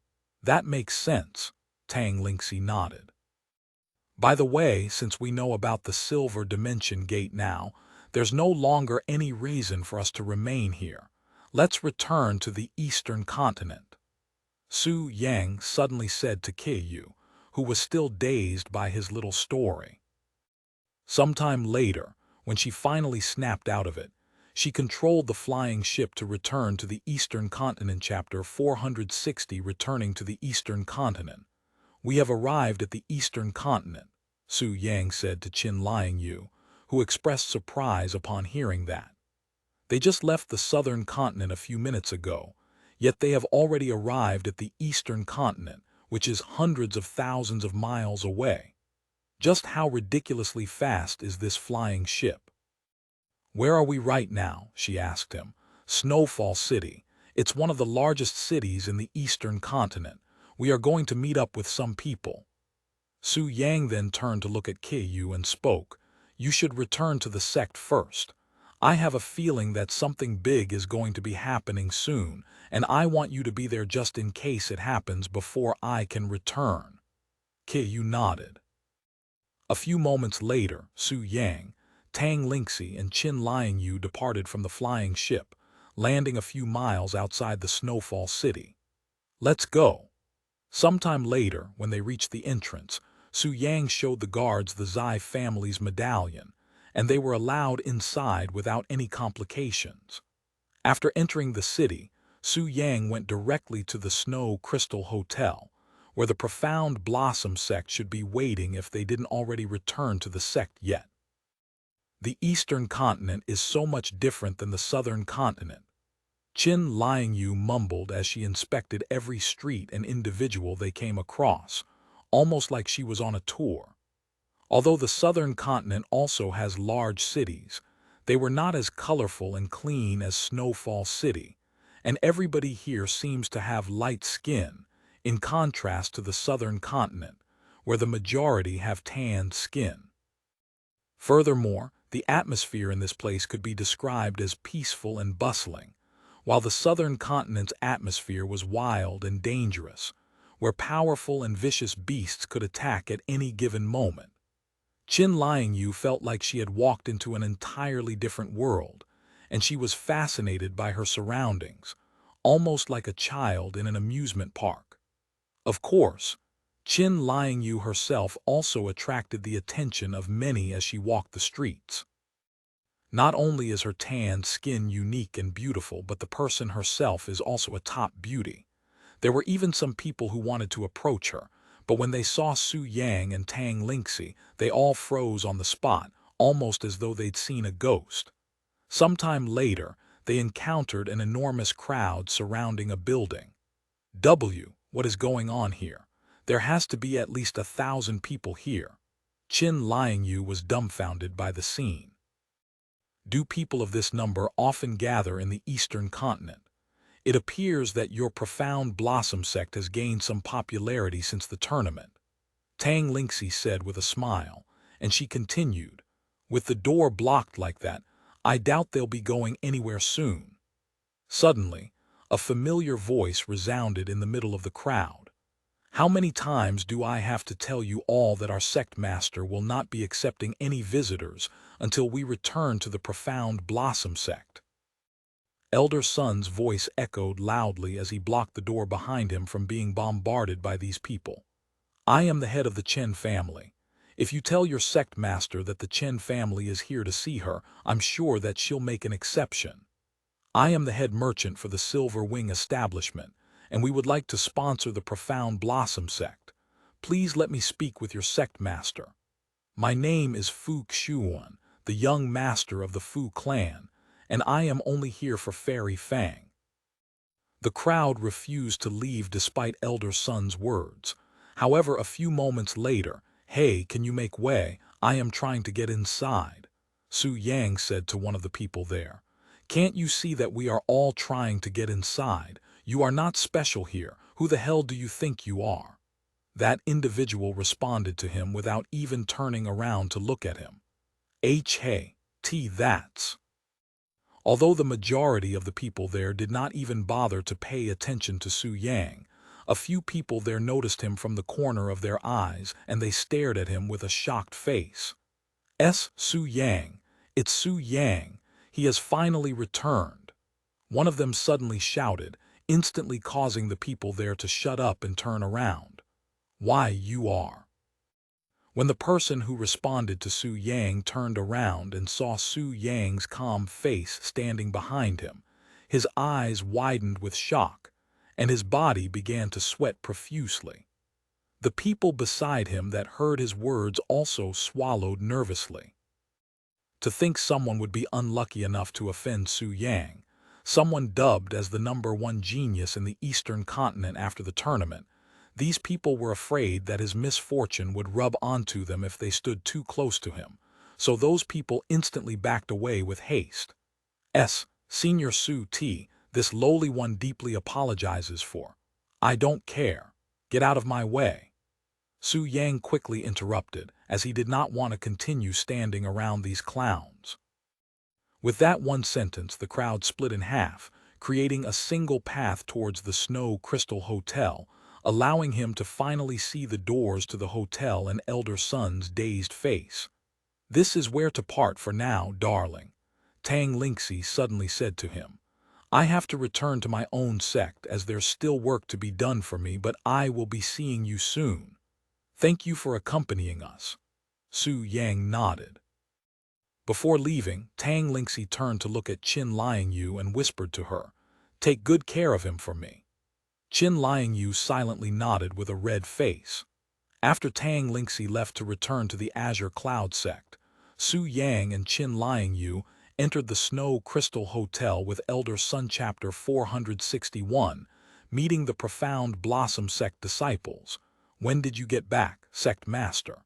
And where did you go for an entire week?" Elder Sun asked right after they entered the building. "Please, there's no need for such formality. You can just continue calling me Su Yang," he said with a smile. After all, he'd already accepted Sun Jingjing into his family, which makes Elder Sun his grandpa too. "As for your questions, I just got back and I went to the southern continent briefly." "Wait, what? The southern continent?" Elder Sun stopped walking to look at him with a dazed look. "Even if you somehow have the method to cross the Jade Sea, it would require at least a few years before you can reach the other continents, much less round trip, and you were only gone for a week.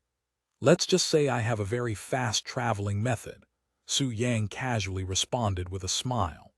After a moment of silence, Elder Sun turned to look at the beauty with the tanned skin beside him and asked, "Then who's this young lady?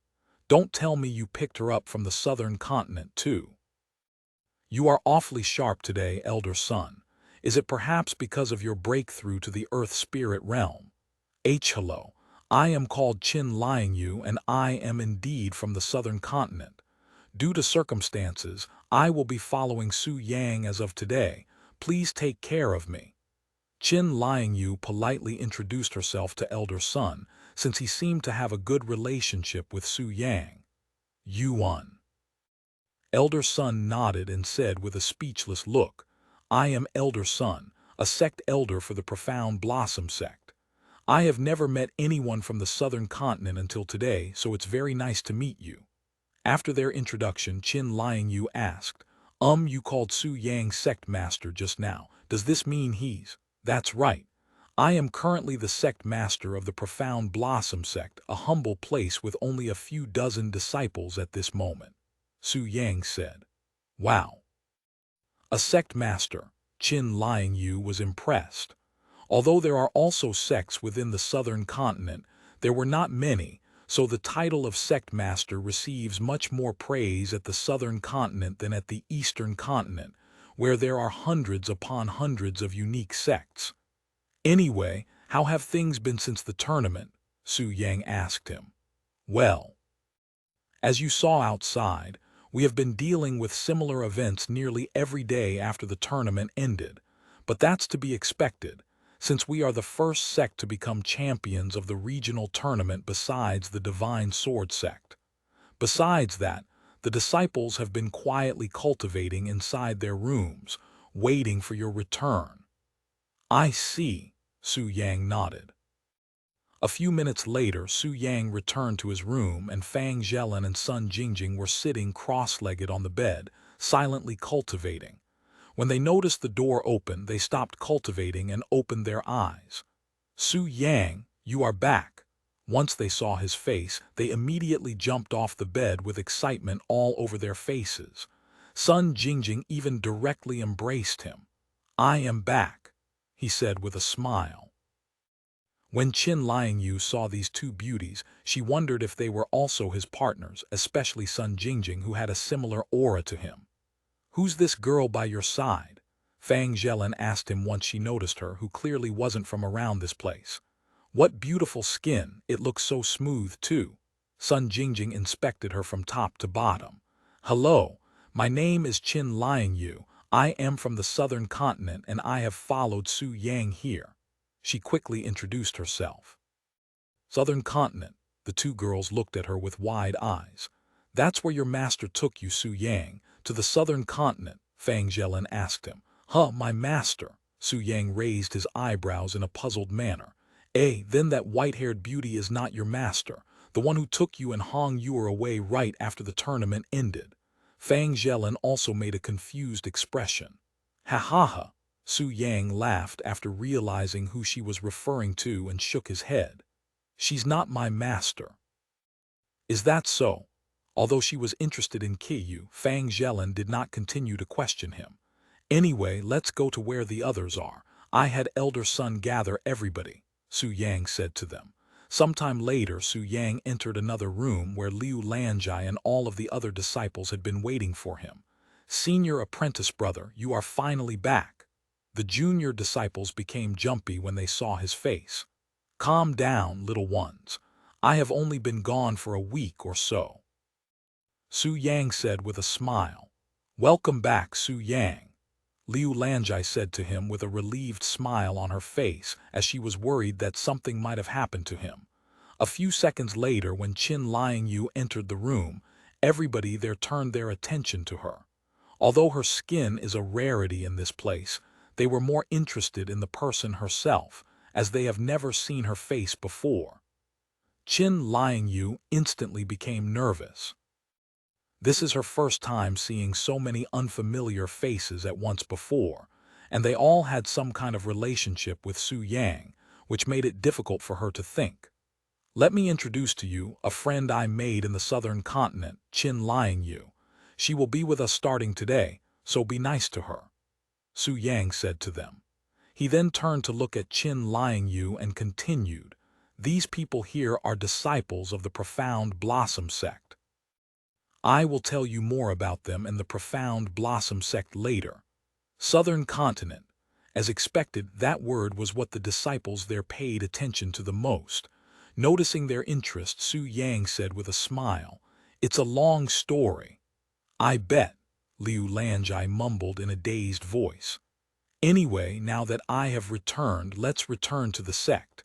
There's a lot of work to be done, but I will talk more about our future after we return."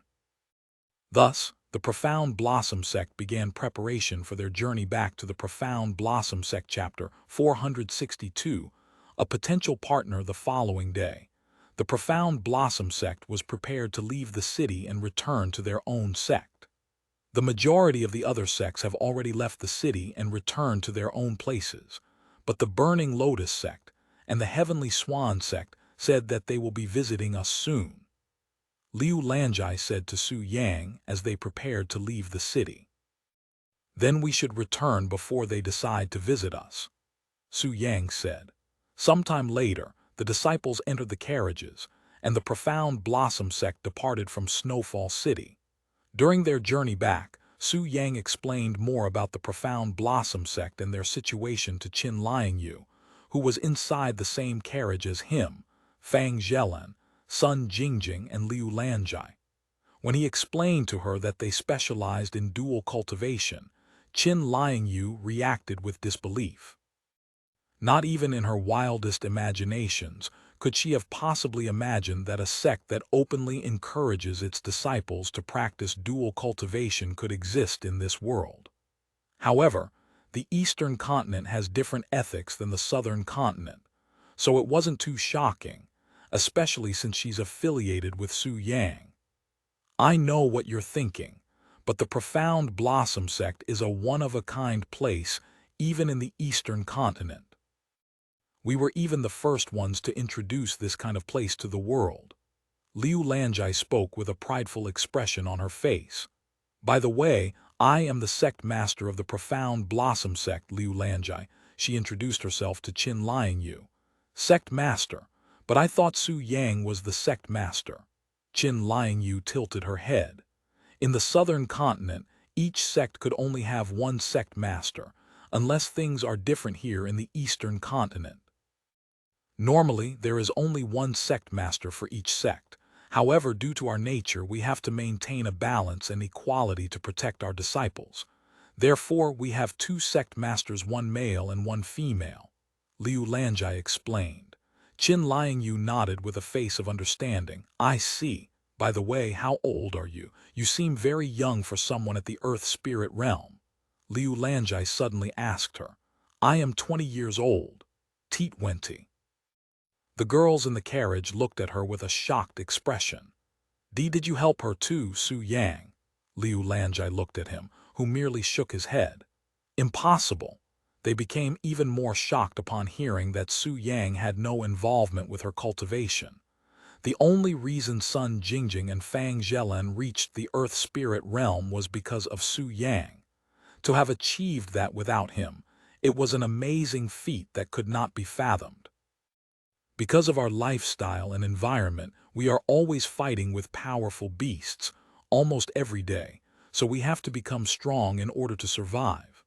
Of course, we also eat a lot of spiritual meat from the beasts we hunt. Fighting beasts every day, that sounds like a harsh lifestyle. Does this mean the overall prowess in the southern continent is pretty high compared to our eastern continent? Sun Jingjing asked. I wouldn't know something like that, sorry. Qin Liangyu shook her head. Su Yang then spoke. Although the overall cultivation over there is much higher than this place, they lack techniques and the foundation. A normal cultivator at the first level profound spirit realm in this place could probably defeat someone around the 4th to 5th level of the same realm from the southern continent. I can't speak for the cultivators that belong to a sect though, since I haven't seen any of them during my trip there. Junior sister Qin, do you have any intentions to join our Profound Blossom Sect? Liu Lanjai suddenly asked her. You will be immediately promoted to a core disciple, of course. Qin Liangyu looked a bit dazed after hearing her question. Then she turned to look at Su Yang for a moment before speaking. I'm sorry, sect master, but I cannot join your sect or any other sect for that matter. I see. Liu Lanjai looked a bit disappointed and spoke. While it's unfortunate, can you tell me the reason for your decision? Because I have already made a commitment to Su Yang, so I cannot allow myself to commit another person or place, she responded with a blushing face. The entire place turned silent. I have been meaning to ask, but what is your relationship, and why are you following him? Sun Jingjing was the first to break the silence, asking the question on Liu Lanjai and Fang Zhelin's mind right now. Oh, our relationship. Qin Liangyu's face suddenly blanked. Now that she thinks about it, what is her relationship with Su Yang really? Although she has cultivated with him before, so did the other 32 women in the Boer tribe. How is her relationship with him any different from the others? She's my partner, Su Yang suddenly said, causing the people there to look at him with wide eyes. I have taken her pure yin essence, and she decided to follow me, so we are now partners. He then turned to look at Qin Liangyu and continued, although there are no serious commitments between us right now, in the future, once you are certain that you wish to be with me forever, I can make it serious. There's also no need to rush to your decision. Until then, we can still be considered partners. Su Yang. Qin Liangyu was speechless, as she didn't expect that he'd actually see her as his partner. Meanwhile, Liu Lanjai and Fang Zhelin stared at them with wide eyes, as he didn't strike them as the type of man to have serious relationships with others. Of course, Sun Jingjing's relationship with him still remains a secret between just the two of them. So in Liu Lanjai and Fang Zhelin's eyes, Qin Liangyu has suddenly become Su Yang's first potential serious partner, and not just dual cultivation partners like the two of them and the other disciples in the sect, but a real partner. One that would follow him until the end of their time. Chapter 463, it's definitely bigger than before. 18 plus after learning of Qin Liangyu's relationship with Su Yang, Liu Lanjai and Fang Zhelin stared at her with envious gazes. Any woman that gets to become his partner, even if only as a mere concubine, will surely be happy and satisfied for life. Not only is he now recognized as the #1 genius in the Eastern continent, but he's also from the Su family, one of the 4 great families. Furthermore, there still seems to be many mysteries surrounding him. No matter what happens, his future has already been determined to be filled with grandness.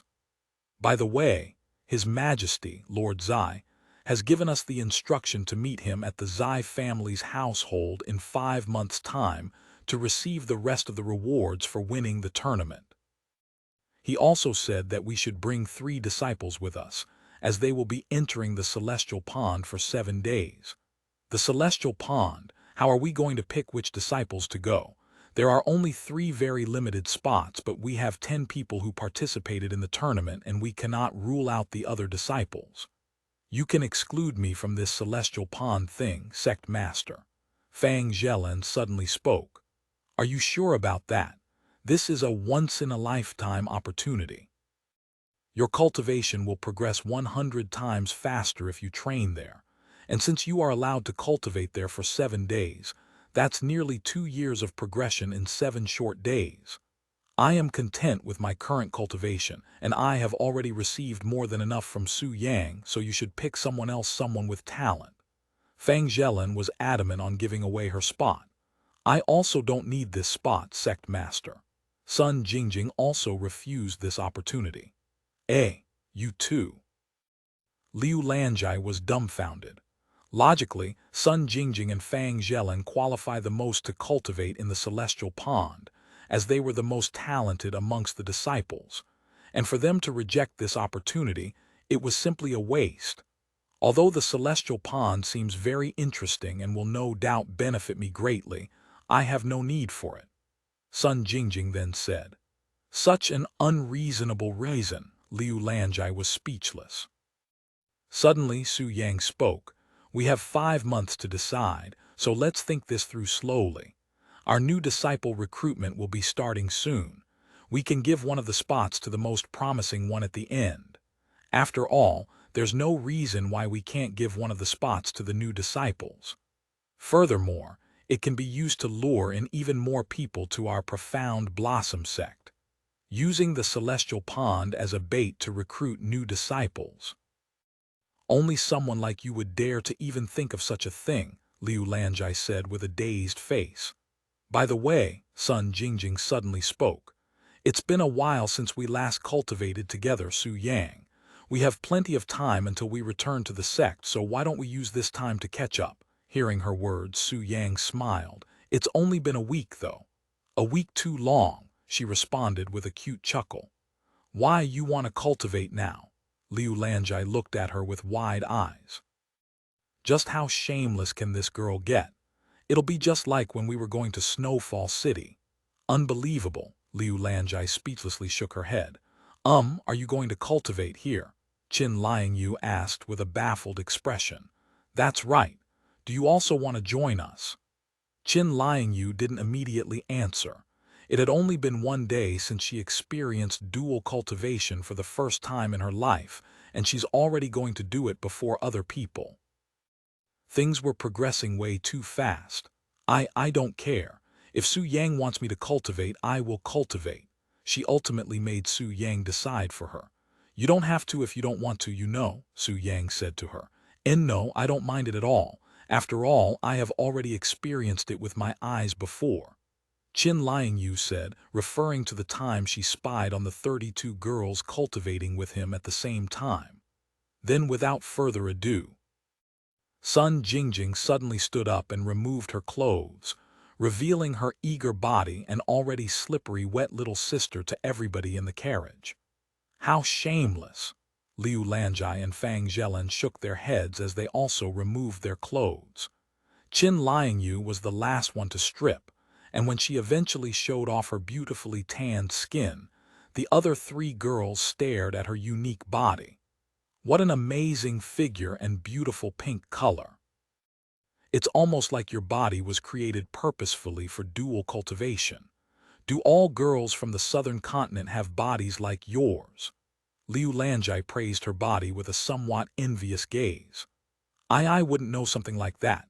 Qin Liangyu blushed, as this is the first time that she's ever been praised in such a manner.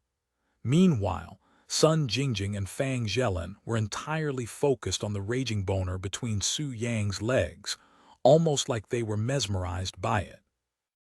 It's only been a week, yet it seems to have grown even bigger than before, Sun Jingjing mumbled. Su Yang merely sat there with a smile and said, Why don't you let your body confirm whether or not that's the case? Because of Qin Liangyu's heavenly constitution, it was not just his cultivation that increased. Even his little brother had somehow grown bigger after their cultivation. I won't be humble. Sun Jingjing immediately approached him and stood directly above his penis. She then lowered her hips and rubbed the fluid soaking her flower all over his penis, before inserting the giant into her cave. Ah tilde! Sun Jingjing released a sexy moan afterward, and she spoke with a charming smile on her bright red face. It's definitely bigger than before. Chapter 464, Astonishing Endurance 18, plus the other 3 girls watched with an astonished face as Sun Jingjing rode Su Yang's stiff rod like she was riding a horse, shaking her hips intensively. Meanwhile, when Su Yang saw the jiggling breasts before him, he instinctively buried his face between them, before moving his mouth towards the peak of these breasts, sucking on the pink buds. Sun Jingjing released another loud moan after feeling his soft tongue massage her nipples. Half an hour later, her body trembled uncontrollably, and a flow of yin qi gushed out from below. She's already done. Fang Zhelan was dumbfounded to see Sun Jingjing finish so early, as she would normally last hours. Did Su Yang increase the intensity again? After Sun Jingjing sat down to rest, Liu Lanjai aggressively approached Su Yang and inserted his stiff rod through her lower body, almost as though her patience was running thin. Oh my! Even though it appears only slightly larger than before, it feels entirely different inside, almost like it had doubled in size. Liu Lanjai spoke as her sexy body moved up and down, filling the small room with an erotic noise. A few minutes later, Liu Lanjai also sat down with an exhausted face. I will go next. Fang Zhelan stood up and approached him, before she turned her back to him and sat down on his lap, squeezing his penis with her tight vagina. Once Fang Zhelan began moving, Su Yang's hands firmly grasped her breasts from behind, feeling its soft and heavenly sensation until he was content, before his fingers gently rubbed the perked points on her breasts. Fang Zhelen moaned passionately in response, and her hips even began moving faster. Meanwhile, Qin Liangyu watched them with a mesmerizing gaze. Seeing how their bodies moved with confidence and ease, she realized very quickly that these three girls have already done this multiple times with Su Yang before and were very familiar with his body. Sometime later, it was finally Qin Liangyu's turn to sit on Su Yang's lap. However, unlike the experienced disciples, Qin Liangyu slowly approached Su Yang, even taking some time to adjust her body. "How cute!" Sun Jingjing silently chuckled after seeing her inexperienced movements. It was as clear as day that it hasn't been long since Qin Liangyu stopped being a pure maiden.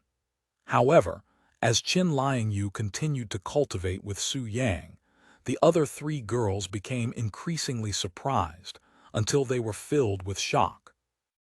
It was obvious that Qin Liangyu was a beginner when it comes to dual cultivation, yet her level of endurance was astonishing to say the least, as she has managed to cultivate without rest for over an hour now. They thought Su Yang was going easy on her because she was new to this type of thing, but upon closer examination, they realized that Su Yang was actually doing her more intensely than he did with them. When they realized this fact, their faces expressed admiration and respect for Qin Liangyu, and they also understood why he accepted her as his partner. A few days later, when all four of them were exhausted and could no longer go on, Su Yang left them to rest while he visited the other carriage, where the other disciples were at to see if they wanted to catch up. Of course, they all happily agreed. "You're very impressive, junior sister Qin," Liu Lanjai said to her after their cultivation session. "If you had been a disciple at the Profound Blossom Sect before the incident, you would have surely been one of the top disciples. Are you sure you are new to this?" Fang Zhelen asked her with a doubtful gaze. Even she didn't have her level of endurance when she first started, and she was not even cultivating with Su Yang at the time. "Right. Even someone as experienced as myself cannot last a few minutes when I first cultivated with him. Yet you managed to accumulate more time cultivating with him than all three of us combined. It ashames me to even say that." Liu Lanjai sighed. "I can see why Su Yang accepted you as his partner," said Sun Jingjing with a smile. He. Qin Liangyu's face was covered in redness after hearing their words, silently thanking her heavenly constitution for her incredible endurance. A few more days later, when they were only a few hours away from the Profound Blossom Sect, Su Yang returned to their carriage. "We should arrive in a few hours," said Liu Lanjai. Sometime later, the carriages suddenly stopped moving. "What happened? Why did we stop? Did we arrive already?" "No, we should still have a few miles until we arrive at the sect." Liu Lanjai shook her head. The disciples were puzzled, so they opened the windows and took a peek outside. What in heaven's name?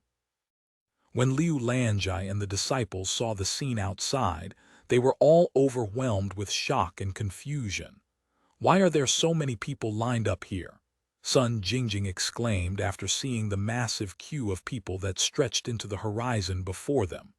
Meanwhile, when the people in line noticed their carriage and realized their identity, their eyes widened with shock. "It's the Profound Blossom Sect. The Profound Blossom Sect is here."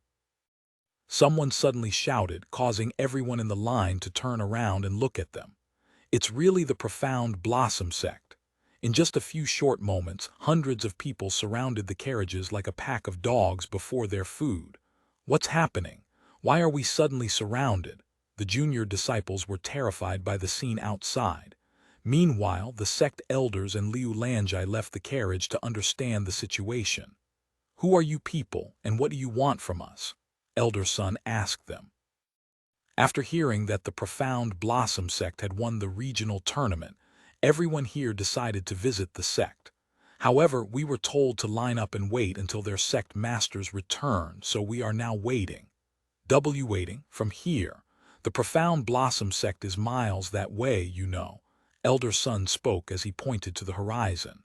We know that, but there's simply so many people waiting that the line extended all the way back here. One of them explained. The disciples from the Profound Blossom Sect were dumbfounded by the situation. They already expected many visitors after winning the tournament, but they sure as hell didn't expect it to be this out of hand. Thank you for listening to the story on KevinAudio.com, Chapter 465 Fangirls. Everybody here is waiting to visit the Profound Blossom Sect. Liu Lanjai was baffled by their sudden rise in popularity. Although it was to be expected, she didn't think it would get out of hand so fast. A few moments later, she stepped forward and spoke.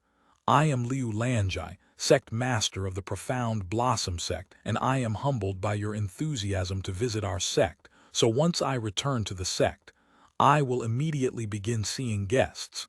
Since there appears to be a large number of people, it will take some time, so please be patient. Oh, it's the sect master. The people there quickly lowered their heads with respect after realizing her identity. Please take your time, sect master. We will be here even if it takes until next month. Liu Lanjai nodded before returning inside the carriage alongside the sect elders. A few moments later, they began moving again. Sometime later, once they had returned to the sect, they were greeted by Elder Zhao, who was standing before the gates, silently watching over the hundreds of people that were waiting outside like some sort of guard. Sect Master, you have finally returned. Elder Zhao was elevated upon seeing their carriage approach the gates. Make way, the Sect Master has returned. The visitors there made a path for their carriage to pass without needing to be told. Once the carriages stopped, all of the disciples and sect elders exited the carriage. Look, that's Fairy Fang, she's as beautiful as the rumors describe. There's also Fairy Sun and the rest of the disciples. The people there watched with admiration as the disciples came out of the carriages. When Su Yang finally made his appearance, the people there exploded with noises, especially the females there who were making fangirling noises. Over there. That's Su Yang, the #1 genius in the Eastern continent, reaching the heavenly spirit realm at the age of 17. He's even more handsome than they described. Good heavens, he's so dreamy. How can a man look so beautiful? He's even prettier than most girls out there. Please look over here, senior brother Su. Can I have your autograph? Hearing his name being called so many times, Su Yang decided to turn to look at those girls and showed them a handsome smile, causing all of them to scream with excitement. Oh my God, he just smiled at me. No, he smiled at me. Are you blind? His eyes were clearly looking at me. The Profound Blossom Sect disciples looked at these fangirls with a perplexed expression on their faces. They had a feeling that they will be encountering these kinds of people very often starting today. Once the disciples finally entered the sect, Elder Zhao said to the people waiting outside before closing the gates, our sect master has just returned, so give us some time before we start accepting guests again. However, even though the gates were closed, the disciples were still able to hear the noises from outside, especially the fangirls that were being the loudest. Let's go somewhere quieter, said Liu Lanjai. The other disciples are currently waiting inside the meeting hall. Elder Zhao spoke. Liu Lanjai nodded, and they began making their way towards the meeting hall. Sometime later, when they entered the building, the disciples that had been waiting inside stood up and immediately rushed to them. Senior apprentice sisters, senior apprentice brother.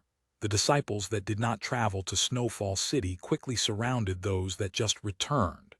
Zio Bai, a large ball of white fluff, suddenly pounced at Fang Zhelin when it saw her. You have gotten so big in just a month. Fang Zhelin expressed surprise after seeing that Zio Bai had nearly doubled in size. Su Yang, a beautiful woman, suddenly approached Su Yang with a gentle smile on her face. Liking. Su Yang returned her gaze with a smile of his own. "Welcome back," Lan Liking said to him. "I'm back." He nodded. After spending many minutes on their reunion, Liu Lanjai gathered all of them and spoke. "I'm sure that you've already heard this, but we have done it. The Profound Blossom Sect has become the champion of the regional tournament. At this moment, we are the #1 sect in the entire Eastern continent." The disciples there immediately cheered with excitement. Some of them were even crying. Of course, none of this would have happened without the help of you, especially Su Yang, who was solely responsible for training the disciples that won us this tournament. Although I have already said this in this city, I will repeat this for those of you who were not there. I have appointed Su Yang as the next sect master, so you will be treating him as such starting today. As sect master, Elder Zhao's eyes widened with shock. Even though he's already predicted that Su Yang would be the sect master one day, he didn't expect that it would be so soon. "Su Yang, or should I call you sect master now? Congratulations," Lan Linking said to him. However, Su Yang shook his head and said to the disciples there, "I don't like formality, so I request that you all continue to address me as Su Yang." Liu Lanjai then proceeded to summarize the events that had occurred while they were at Snowfall City, recalling their tournament, their opponents, the Azure Cloud Sect and Hong Yuer, their alliance with the Burning Lotus Sect, and the Heavenly Swan Sect and other things until their departure. Heavenly Spirit Realm. I doubted that when I first heard it, but it appears to be true. Elder Zhao sighed when Liu Lanjai confirmed his doubts. Although he would rather not admit it, he cannot help but admire Su Yang and his talents. Afterward, Liu Lanjai introduced them to Qin Liangyu, a native from the southern continent. Of course, her background raised a lot of questions and interest, but they decided to ask her after the meeting. "Anyway, we have been awarded 10 million spirit stones and many other things, so we will be using these resources to reconstruct and expand our sect, making it bigger. After all, we will be accepting many disciples very soon," Liu Lanjai continued. "I have also received a large amount of donations from Su Yang, and I will be distributing them to all of you later. One last thing. I have already spoken to a few sect elders about this, but in order to expand further and receive more disciples, the Profound Blossom Sect will no longer just be a sect that focuses on dual cultivation. We will now have to separate sides, one for those who wish to practice dual cultivation, and the other that wishes to practice normally. Do any of you have any objections to this change?" The disciples there exchanged glances before shaking their heads. As long as they get to continue dual cultivating, nothing else mattered to them. "This is all I have to say for now. I will now let Su Yang speak," Liu Lanjai said. A few moments later, Su Yang walked to the front and stared at the disciples with a calm expression. Chapter 466. New Sect Elders. Winning the tournament is just but the beginning. Starting today, I will steer the Profound Blossom Sect towards the direction of being the #1 sect in the Eastern continent, and it won't just be in name. Su Yang then looked at Liu Lanjai and continued, "I will leave the reconstruction and the guests to you and the sect elders. I will handle everything else. In 1 month's time, I will start recruiting new disciples. However, my methods will be completely different than what you are used to. I will leave everything to you." Liu Lanjai nodded. "Once the recruitment is over, that is when the real fun truly begins.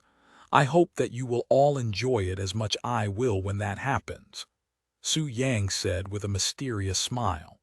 The disciples exchanged glances, wondering what he was planning on doing.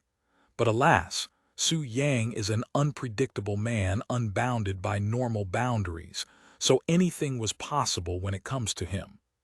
"Do any of you have any questions?" he asked them. One of the disciples raised her hands and spoke. "What should we do now that the regional tournament is over? Will we continue to cultivate with you?" All of the disciples there looked at him with a nervous expression.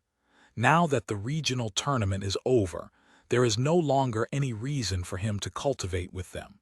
Furthermore, they will be receiving new disciples in the near future. These disciples all feared that Su Yang would no longer cultivate with them now that everything is over. Su Yang closed his eyes for a moment before speaking. When situations and times change, so does our purpose. I will be extremely busy starting today, and there will be new disciples to fill in the gap that is the lack of male disciples, so I will no longer be able to keep all of you for myself. When the disciples heard that, they all showed a dejected face. Of course, they already knew that their situation was only temporary and that it would end one day, but when that time finally arrived, they were reluctant to accept it. I don't mind being your exclusive partner. There will also be new female disciples after all. Even if we cannot cultivate with you every day, just once in a while will be enough, one of them said. Su Yang remained calm and continued, despite your young age, all of you are as powerful if not even more powerful than most adults now. Therefore, I plan on making everyone here except the junior disciples, sect elders that will become the new pillars of the Profound Blossom Sect. Of course, if you wish to remain as a disciple, that is perfectly fine. Sect elders. The disciples exchanged gazes with each other again. They didn't expect such an outcome. Now that I am the sect master and things will be returning to normal soon, I will no longer be able to cultivate with the disciples.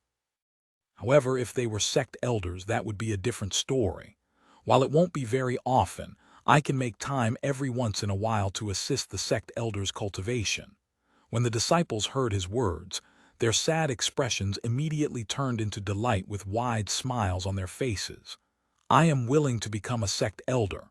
Me too. I accept the position of sect elder. The disciples quickly agreed to become sect elders. Meanwhile, the other sect elders were dumbfounded by the situation. In the sect's entire history, this is the first time they have picked sect elders in such a manner. However, it was true that they were lacking sect elders, and once the Profound Blossom Sect flourishes with new disciples, they will need sect elders to maintain order, and such a thing wouldn't be possible with the amount of sect elders they have right now. Anyway, this is all I have for you now. I will give more details after the disciple recruitment is over. You can do whatever you want for now until the recruitment begins. After he was finished talking, the disciples began their conversation with each other. The disciples that participated in the tournament reminisced their time at Snowfall City and how the tournament progressed. Meanwhile, some of the disciples, mostly the junior disciples, surrounded Qin Liangyu and asked her questions regarding her background and the southern continent. Are you really from the southern continent? How did you get to the eastern continent when the Jade Sea separates us? The junior disciples looked at her with eyes of interest. Well, Su Yang brought me here on a flying ship, Qin Liangyu said. Woo, a flying ship, it must be the same one as that time, the junior disciples said, recalling the giant flying ship that picked up Su Yang and Hong Yuer at the tournament. Why did you come to the eastern continent? Another one asked her. Su Yang, she responded in a bashful voice. The junior disciples exchanged glances with each other before bursting out with laughter. Ha ha ha. Of course, that's the case. Why else would a beautiful woman like you be around our senior apprentice brother? Tell us about the southern continent, please. Qin Liangyu nodded and began talking about the southern continent as though it was a story to the junior disciples. Meanwhile, after Su Yang's speech, Liu Lanjai approached him and spoke. Su Yang, I would love to talk more about our plans for the future, but there are thousands of visitors outside the gates. Su Yang nodded and said, I understand. You do whatever you have to. A few moments later, Liu Lanjai left the place with the sect elders to greet the visitors. At this rate, even if they spent their entire day receiving visitors, it will take weeks before peace returns to the place. After Liu Lanjai left the place, Su Yang turned to look at Lan Liking, who was quietly standing in the corner of the room, silently watching him. When she realized that Su Yang had noticed her, she showed him an embarrassed smile. He then approached her and said, "Come with me, I have a few things to talk to you about." Lan Liking nodded before following him to somewhere private. Chapter 467. I want you to come with me. After taking Lan Liking to a private room that is her own room inside the medicine hall, Su Yang silently looked at her with a serious expression. What's with the serious face? Did something happen? I am always here if you need someone to talk to. Lan Liking said to him with a comforting smile after many minutes of silence. A slight smile appeared on his face and he spoke. Indeed, I have a few things in my mind. However, it's nothing too significant, so why don't we have some fun first? Lan Liking showed a defeated smile and nodded. If it'll ease your mind, we can have as much as fun as you need. A few seconds later, Lan Liking removed her robes and laid on the bed with her arms spread wide open, enticing him into her embrace with a charming smile on her beautiful face. However, Su Yang did not move and only remained standing there. Su Yang, is there something wrong after all? Lan Liking asked him with a worried frown. No, you just remind me of someone I knew, he responded with a nostalgic expression. From your temperament to your gaze, you resemble someone I hold very dear. Lan Liking was speechless, as she did not know how to respond to such words. Su Yang then continued speaking. Although she always appeared cold and fearless on the outside, once you get to know her, she was extremely caring and gentle, just like you when I first met you. But the similarities don't stop there. Not only was she my first partner at that time, you are also my first partner in this life, Su Yang mumbled in a low voice. Lan Liking raised her eyebrows in a puzzled manner. Why did it sound like he was speaking of another life in the past? If she was reincarnated, you would be what she might be like today. This woman you speak of, is she? Lan Liking couldn't help but ask the obvious. That's right, she's no longer in this world. I'm sorry for your loss. A few moments of silence later, Su Yang stared at Lan Liking in the eyes and spoke with a serious expression. Although I have not decided yet, there's a very high chance that I will be leaving this place in 2 years' time. What? Lan Liking immediately stood up with a shocked face. This is too sudden. Why are you leaving now of all times? The Profound Blossom Sect needs you. I know, that's why I am going to make the Profound Blossom Sect into one of the most powerful forces in the Eastern continent before I leave in 2 years, so that when I really leave, they will no longer need to rely on me. Do the others know of this? She asked him, and he gently shook his head. Do you plan on telling them? Of course, once everything is sorted out and returns to normal. Then I am the only one who knows of this. That's right. Why are you telling me this? After a moment of silence, Su Yang spoke in a sincere voice, because I want to give you some time to decide. Decide? She raised an eyebrow. I want you to come with me when I decide to leave. Lan Liking's eyes widened when she heard his words, and she asked, where will we be going? Somewhere far away, where I was originally from. Where he's originally from. Lan Liking repeated his words in her mind. Does this have something to do with his mysterious background? Once you leave, are you going to come back? She continued to ask him. It's hard to say, but I will definitely try. The room turned completely silent after that. Lan Liking then laid on the bed with her arms covering her face, almost as though she was in deep thoughts. You don't have to decide now. There's plenty of time after all, Su Yang said with a smile. I will leave you in peace now. Just as Su Yang turned around, Lan Liking stopped him with a clear voice. Wait, are you just going to leave me like this? When Su Yang turned around, Lan Liking was looking at him with a mesmerizing gaze, and her fingers were pointing to her naked body. Su Yang's eyes widened, but before he could speak, she continued. You have underestimated me, Su Yang. 2 years, that's too long. I don't even need 2 minutes to decide. I want to follow you. Are you sure about that? Isn't this your home? He asked. I have already mentioned this to you before, Su Yang. What made this my home was the previous sect masters that had adopted me. Now that they are gone, this is no longer my home. In fact, I have a new home now. She then pointed to him and spoke, "You are my home now, Su Yang. Wherever you go, that place will also be my home." Hearing her words, Su Yang closed his eyes and took a deep breath and mumbled with a smile, "Really, you are the exact same as her." He then approached her and looked her in the eyes and spoke, "Liking, are you willing to bear my family seal?" "Family seal? What's that?" Su Yang then proceeded to explain to her about the family seal and the rules that she must abide by when accepting it. "It feels like we are getting married, Su Yang," Lan Liking chuckled. "It's similar, but a family seal is more than just a marriage," he replied with a smile. A moment later, Lan Liking spoke. "I never thought I'd say this to a man's proposal, but yes. I am willing." The smile on Su Yang's face widened, and he immediately went for her lips, kissing her passionately.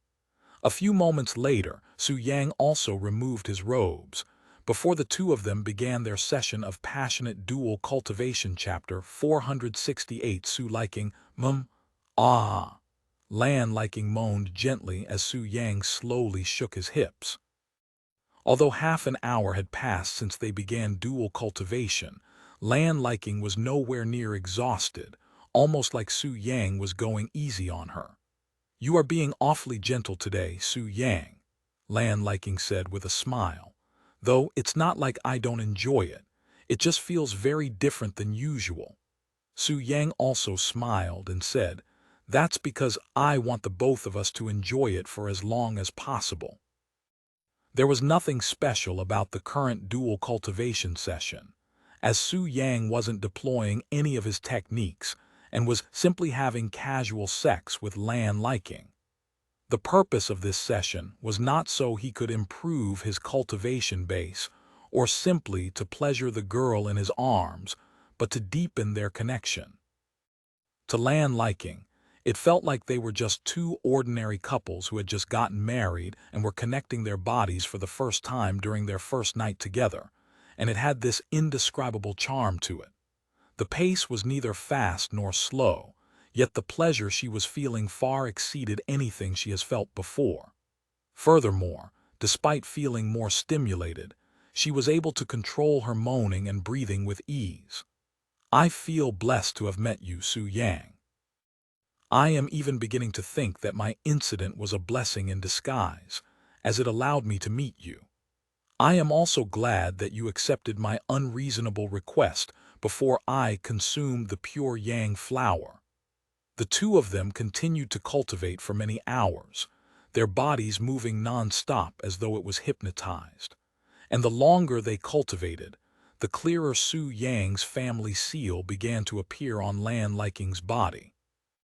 By the end of their cultivation session, the family seal on her stomach was so realistic that it almost felt alive. "This is the family seal," she asked him as her fingers gently caressed it.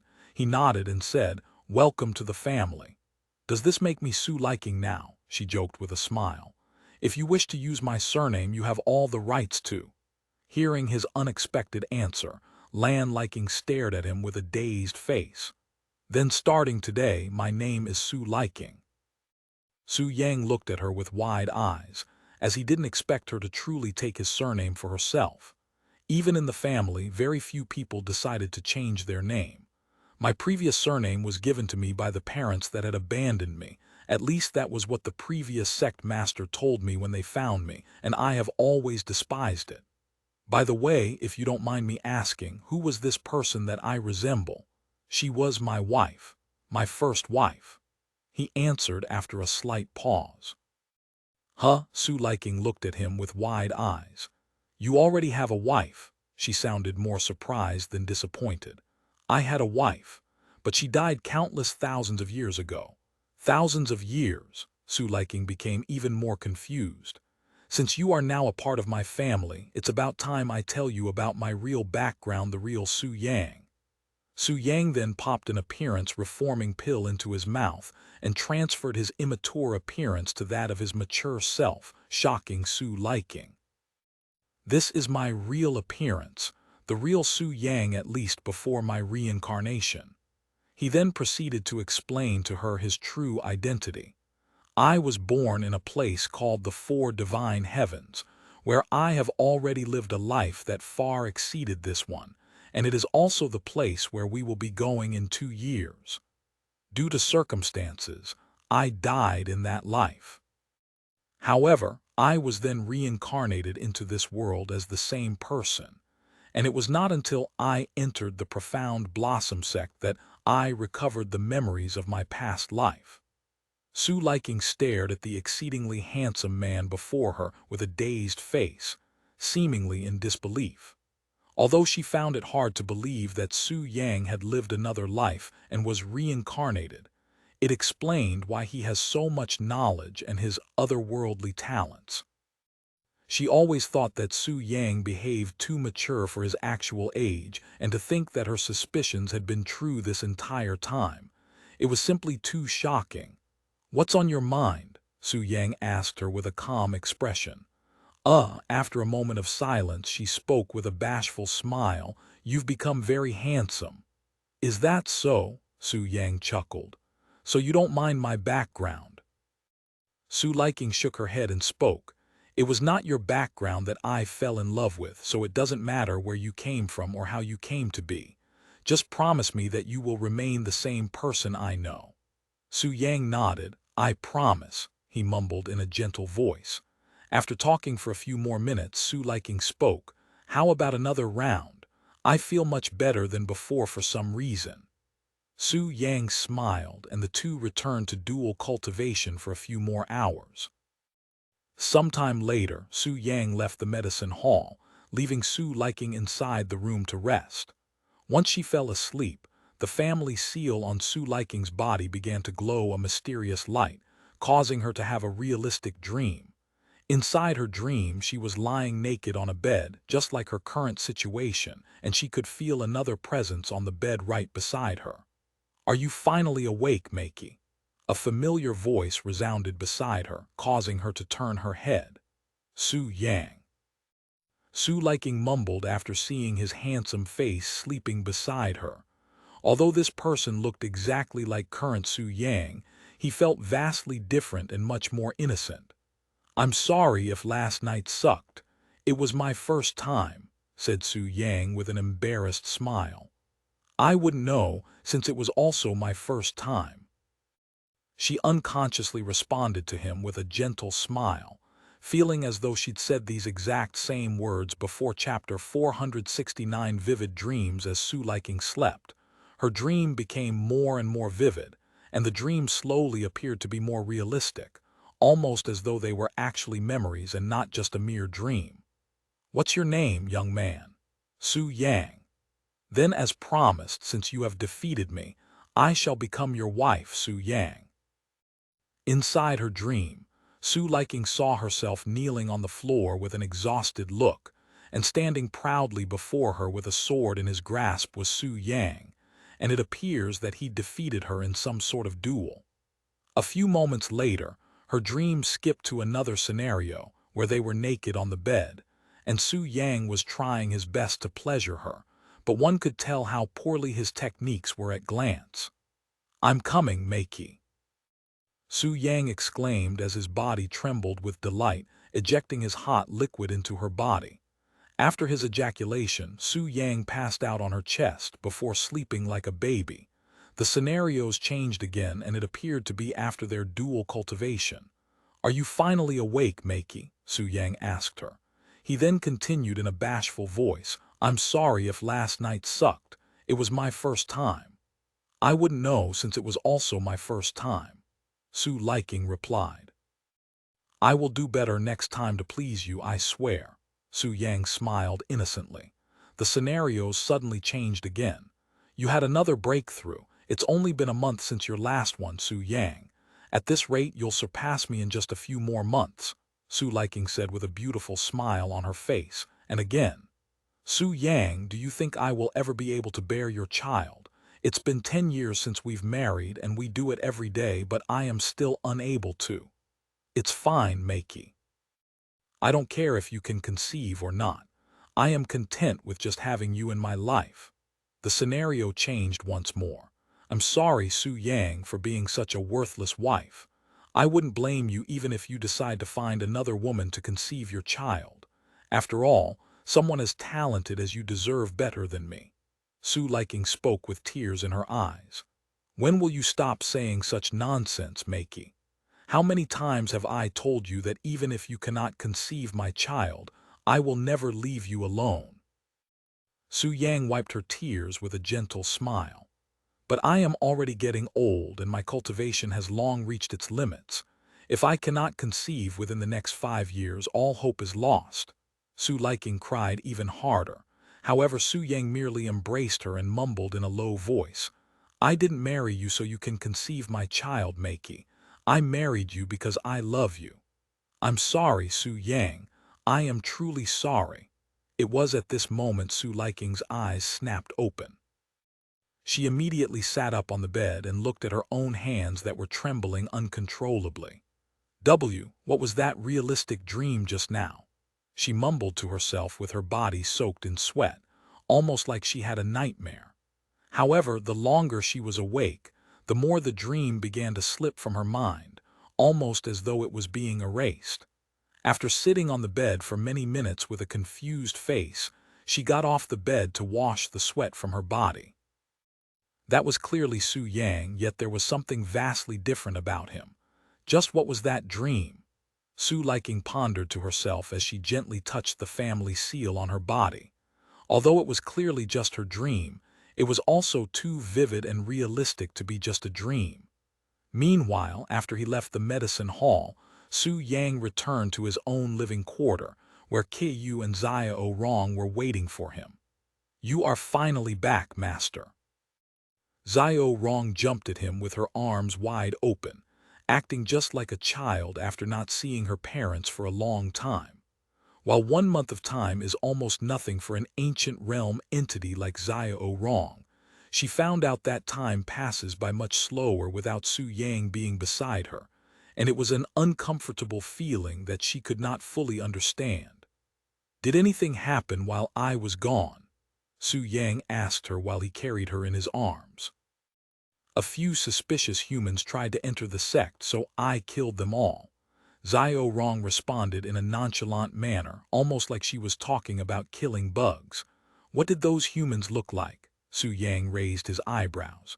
"They were clad in all black, so I did not see their appearances, but they had a similar smell to the ones I killed before."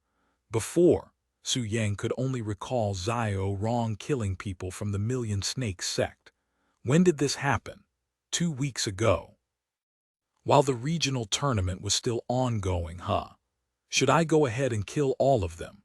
Xiao Rong suddenly asked him with an innocent face, one that did not fit the words that just came out of her mouth.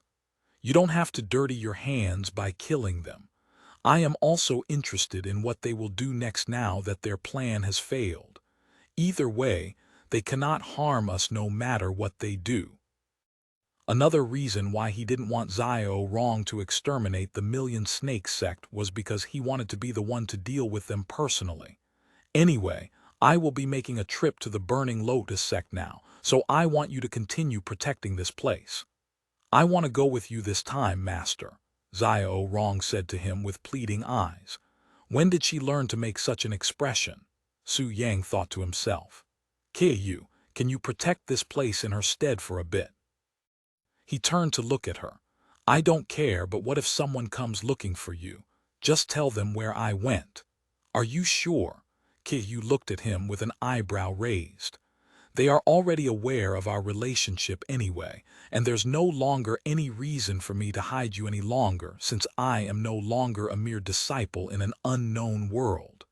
Qiyu nodded. Sometime later, Su Yang left the sect with Xiao Rong by his side. Chapter 470. Screaming internally after leaving the Profound Blossom Sect with Xiao Rong, Su Yang made his way to the Burning Lotus Sect. However, before going to the Burning Lotus Sect, he stopped somewhere near the borders of the southern region briefly. "There's a strong smell of human blood here, master." Xiao Rong warned him as they approached a dark cave. Su Yang did not react to her words and merely continued to enter the cave. A few moments later, he could see an entrance alongside a broken door near it. This place used to be the hideout for a notorious group of bandits named the Red Mountain Bandits.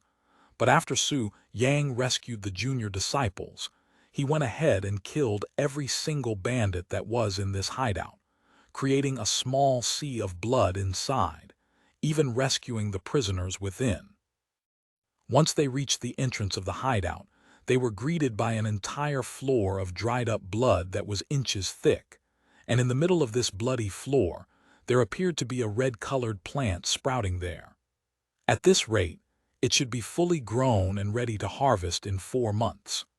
Su Yang mumbled to himself, before sealing the entire place with a concealment formation, hiding the entrance to the hideout from plain sight.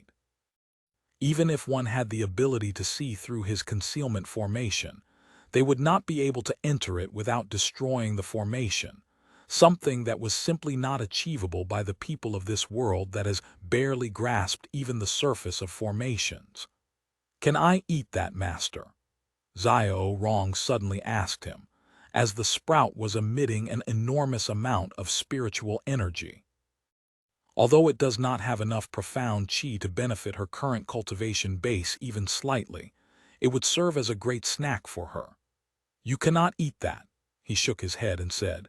"That is the devil blood ginseng, a rare flower that only sprouts in blood and requires an enormous amount to grow up, and I will need it to heal someone." Indeed, that sprout is going to be the devil blood ginseng, once it fully grows, an ingredient that is required to heal Zai Xingfang's condition. Of course, he did not plan for this from the beginning, and its birth was only a coincidence. Fortunately for me, I no longer have to find bandits to slaughter to grow one now. Su Yang thought to himself.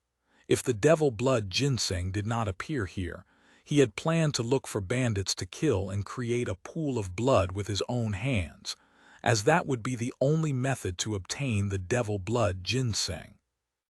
After confirming that the devil blood ginseng was growing, Su Yang went to the Burning Lotus Sect. Once he arrived at the Burning Lotus Sect, Su Yang used his spiritual sense to search for Wang Xuren in the sect. However, he was unable to sense her presence, meaning that she was not at the sect. Thus, he went to look for the sect master of the Burning Lotus Sect to see where she went. "Sect master, you have a visitor." One of the sect elders approached Xianxia in an urgent manner. Xianxia, who was currently training his disciples, looked at the elder with a frown and spoke in an angry voice. "Did you forget that no one is allowed to disturb me while I am training my disciples? No matter how urgent it is, unless the sect is at risk, the sect elders can handle it, and you dare to disturb me for a mere visitor. Are you tired of being a sect elder? Because if you are, you can just tell me and I will happily take that position away from you." Xianxia hated more than anything to be disturbed while he trained his disciples, as he feared that it might distract them during crucial moments, hence his outburst of rage. This disciple is aware of the sect master's rule. However, the person that is here to visit you is no one other than the sect elder. Trembled as he spoke, but before he could even finish his sentence, another voice resounded. "Hey, this is a pretty nice and isolated place. You can do whatever you want here and nobody from the outside would ever find out." Su Yang's handsome figure approached them from the distance, and walking beside him was an exceedingly beautiful teenager that resembled a real goddess. "Su Yang!" Xianxia called out his name from surprise. "What? Su Yang is here." When the disciples that had ignored the noise this entire time suddenly stopped their cultivation to open their eyes and turned to look at Su Yang. Lin Xiaoshang was amongst these disciples, and when she saw Su Yang, her mind instantly recalled their bet during the tournament and wondered if he had come all the way here to finally claim his prize, her body. "What are you doing here, Su Yang? Coming here without any notices, it must be urgent." Xianxia spoke with a frown, yet his eyes were staring blankly at Xiao Rong, who is, without any doubt, the most beautiful entity he has ever seen in his life besides Qiyu, who he only managed to glance at before disappearing. A few seconds later, Su Yang turned to look at Lin Xiaoshang and spoke with a mysterious smile. "It's nothing too urgent, but I am here for her. After all, she does owe me something." "What?" Xianxia and the disciple's eyes widened with shock. Meanwhile, Lin Xiaoshang herself was screaming internally after hearing his words. "Ah, he's really here to take my body. I am not prepared for this." The place became dead silent and remained that way for a good moment. "Nonsense! Did you really believe that junior apprentice sister Lin would give her body to you just because of some bet?" One of the disciples there suddenly stood up and yelled at Su Yang. "Although you may have some achievements under your name, don't be too full of yourself." Su Yang glanced at the handsome young disciple who just spoke with a nonchalant expression. "And who are you?" Chapter 471. If you feel lonely, you know where to find me. I am Dio Zidu, core disciple, and the #1 disciple of the Burning Lotus Sect. The handsome young man introduced himself. Su Yang remained nonchalant after his introduction. "You are the #1 disciple. Then why didn't I see you at the regional tournament?" Su Yang asked him in a calm voice. "That's because I had a misfortunate accident that had bedridden me until very recently." Hearing his words, Su Yang couldn't but chuckle, and that made Dio Zidu even more furious. "What's so funny?" However, Su Yang merely ignored him like he was an insect and turned to look at the blushing Lin Xiaoshang and spoke with a smile on his face. "I am just joking, little fairy. Even if I could, I wouldn't want any women to enter my bed just because of some bed. If you're going to cultivate with me, I want it to be due to your own accord." He then looked at the still dazed Xianxia and continued to speak. "I am here for Wang Shuren. Where is she right now?" "This fucking bastard." Dio Zidu was trembling from sheer anger at this moment. If he wasn't only at the earth spirit realm while Su Yang was at the heavenly spirit realm, he would have already brandished the sword by his side to slice Su Yang into 100 pieces. This is his first time experiencing such humiliation, and it was in the presence of Lin Xiaoshang, his crush, no less. "Elder Wang, you missed her by 3 days. She had appointments with a few families, so she left the sect to deal with them. I don't know where she is right now, but she should be back within a day or 2. I can leave her a message when she comes back for you if needed." Su Yang shook his head and said, "There's no need for that. I can simply wait in her room until she comes back." "What? You're going to wait in her room? I don't think that's appropriate." Xianxia frowned. In his mind, Wang Shuren was a woman, a pure one at that, so it would be rude, nearly criminal, for a man to enter her room without permission, much less stay inside. Even if Su Yang is the #1 genius, there's a limit to his shamelessness. "You don't have to worry about that. I have a feeling that she would be more angry if you make me leave rather than stay in her room." Su Yang said to him with a smile. "You have a feeling? That's not how any of this works, you know." Xianxia frowned. Seeing the stubborn and slight anger in his eyes, Su Yang sighed. "Since you are this reluctant, I will settle for a guest room." A few moments of silence later, Xianxia nodded. "Fine. I will immediately arrange 2 rooms for you." He then turned to look at the sect elder in the background and said to him, "Arrange for these esteemed guests 2 of our royal guest rooms." However, Su Yang quickly interrupted him and said, "1 room is fine." "1 room?" Xianxia looked at him and then at the heavenly beauty beside him with a dazed face. Just what kind of relationship do they have? Whatever it was, it made him and the others there immensely envious. "By the way, do you mind if I walk around the sect while I am here? It would be too boring to stay in the room the entire time." Su Yang suddenly asked him. "As long as it does not result in the same situation as last time, do whatever you want." Xianxia sighed. This is his first time dealing with someone as difficult as Su Yang. Su Yang nodded, but before he left the place, he turned to look at Lin Xiaoshang with a charming smile and said to her, "Whenever you feel lonely, you know where to find me." "Gee, get out of here. Who would want to do that with you?"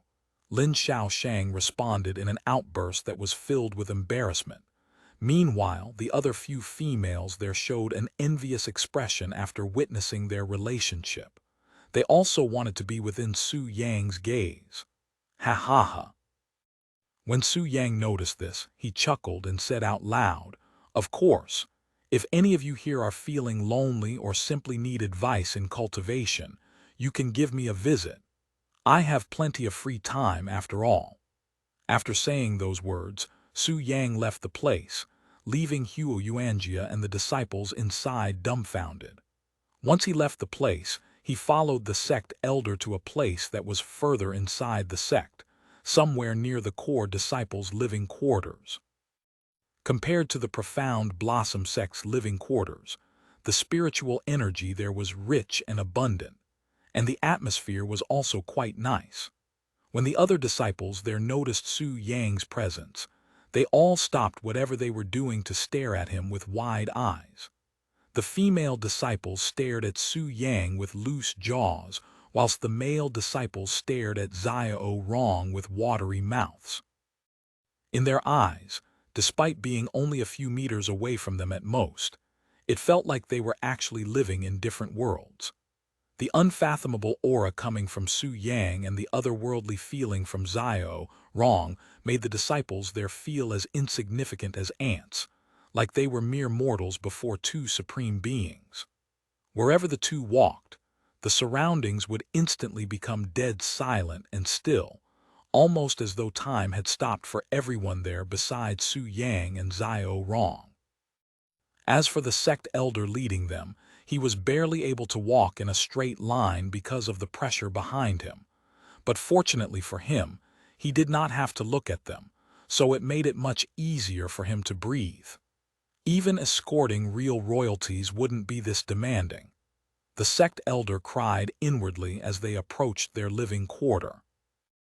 Author's note: NSFW/EKI covers are no longer allowed in web novel, so there will be a new cover soon. Chapter 472. Are you stalking me?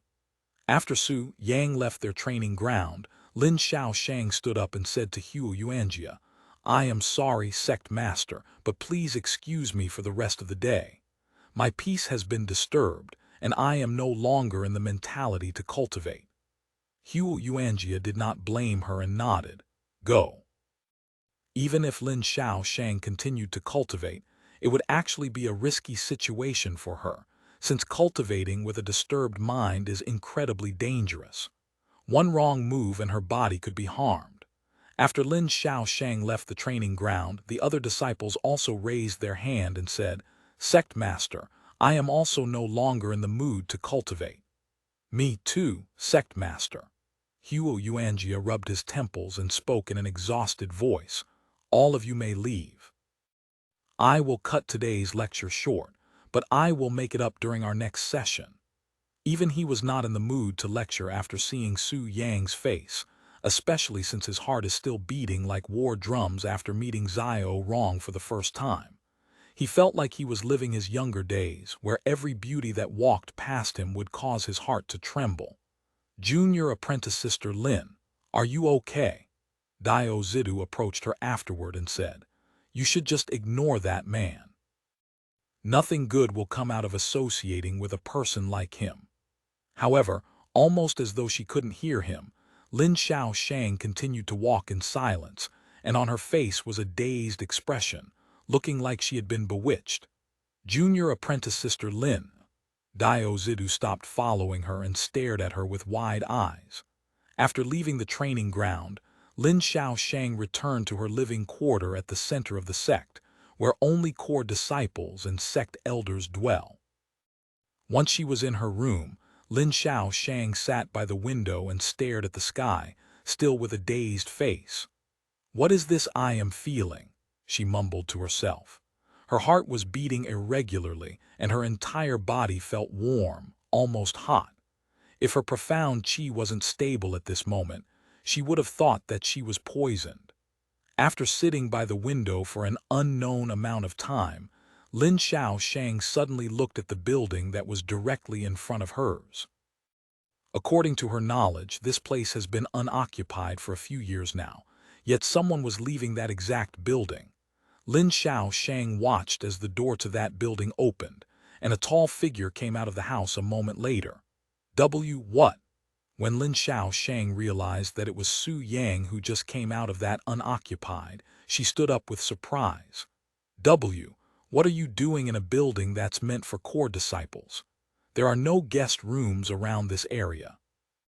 Lin Xiaoshang shouted at Su Yang from her window. Don't tell me that you are stalking me.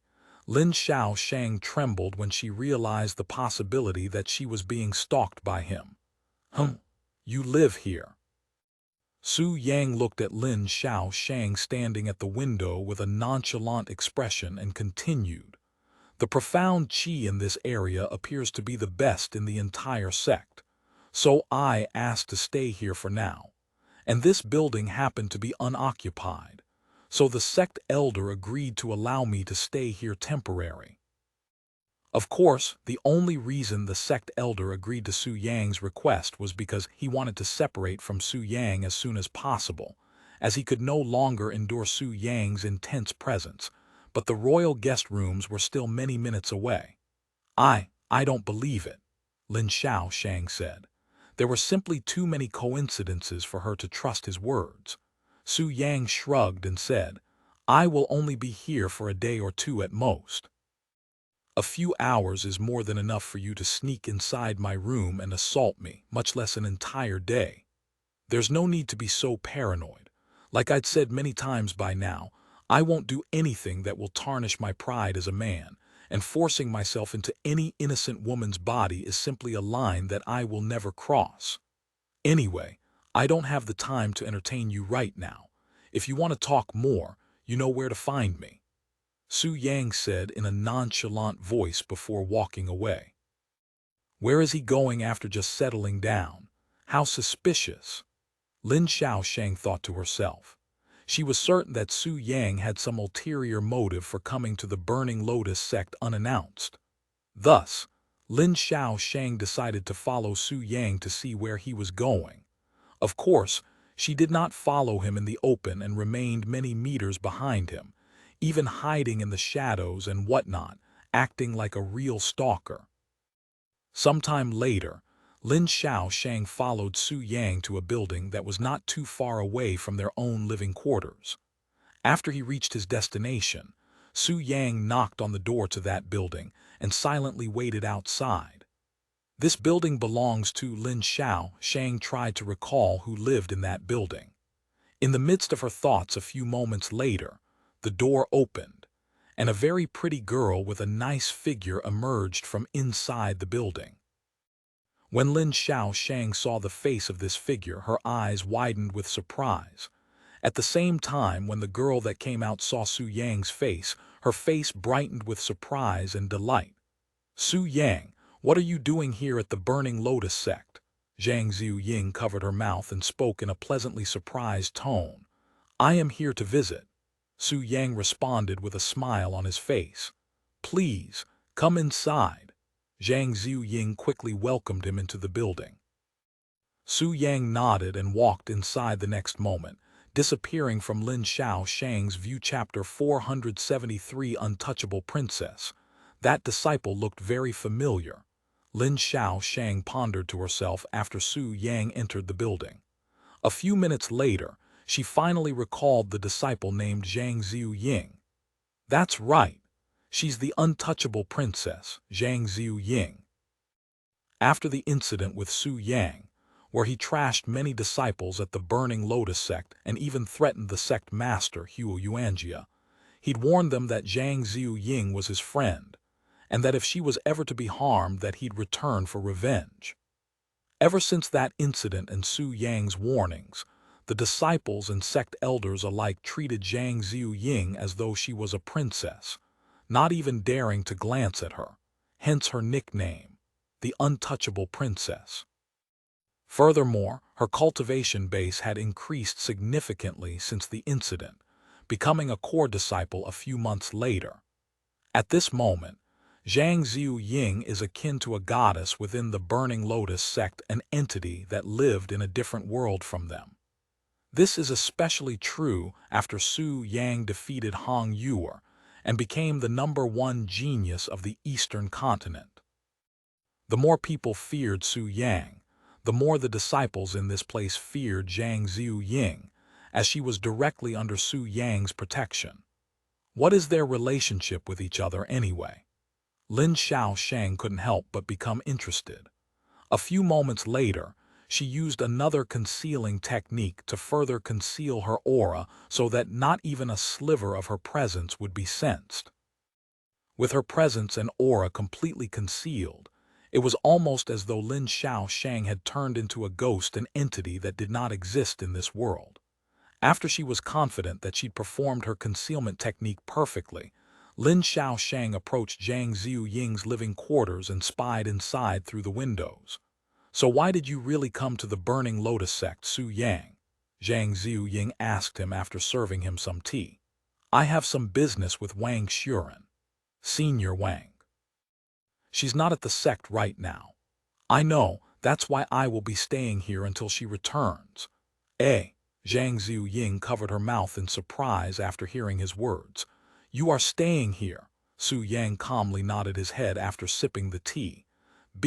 But there's only one bedroom in this building, and the bed is only large enough to fit one person."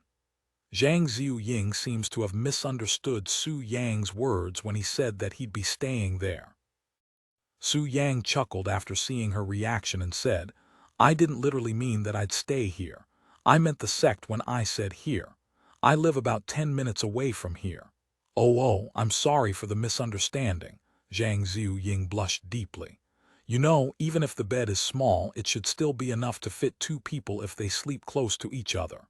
Su Yang suddenly said to her, "If I wish to spend the night here, even if it might get a little bit cramped, would you not like it?" He asked her with a teasing smile.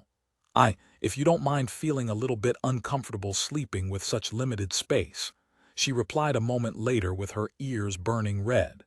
Even though they have done it with each other many times already, she still couldn't help but feel bashful whenever she's around him, especially when she's being teased. "Who said anything about sleeping? We can do it all night if you want." Su Yang chuckled. "Ah." Zhang Ziying looked at him with a surprised face. "Doing it the entire night. Even if her endurance has strengthened since the last time they cultivated, she definitely wouldn't last more than a few hours with him, much less an entire night. By the way, how is life as a disciple after that day? Is there anybody that still dares to bother you?" Su Yang suddenly asked her. That's." Zhang Ziying showed a bittersweet smile and began explaining to him how she basically became a loner afterward. "Ever since that day, nobody would dare to speak with me, much less bother me. Not even the sect elders are willing to deal with me. I have become somewhat of a loner in this sect, unfortunately. Though it also means I have a very peaceful life, so I don't mind it." Su Yang's eyes widened with surprise. He truly didn't expect this outcome. He'd only wanted people to stop bothering her, yet he'd somehow turned her into a loner at the sect. After pondering for a few moments, he spoke. "Then would you like to come with me to the Profound Blossom Sect? We can use more disciples now, you know." "You want me to join the Profound Blossom Sect?" Zhang Ziying stared at him with wide eyes filled with disbelief. She would have never imagined that Su Yang would invite her to his sect. He nodded and said, "Since everybody here is scared of you, why don't you come to our sect? I'm sure that you'll get along with the other disciples very fast." Although I would love to come with you, I cannot abandon my master here.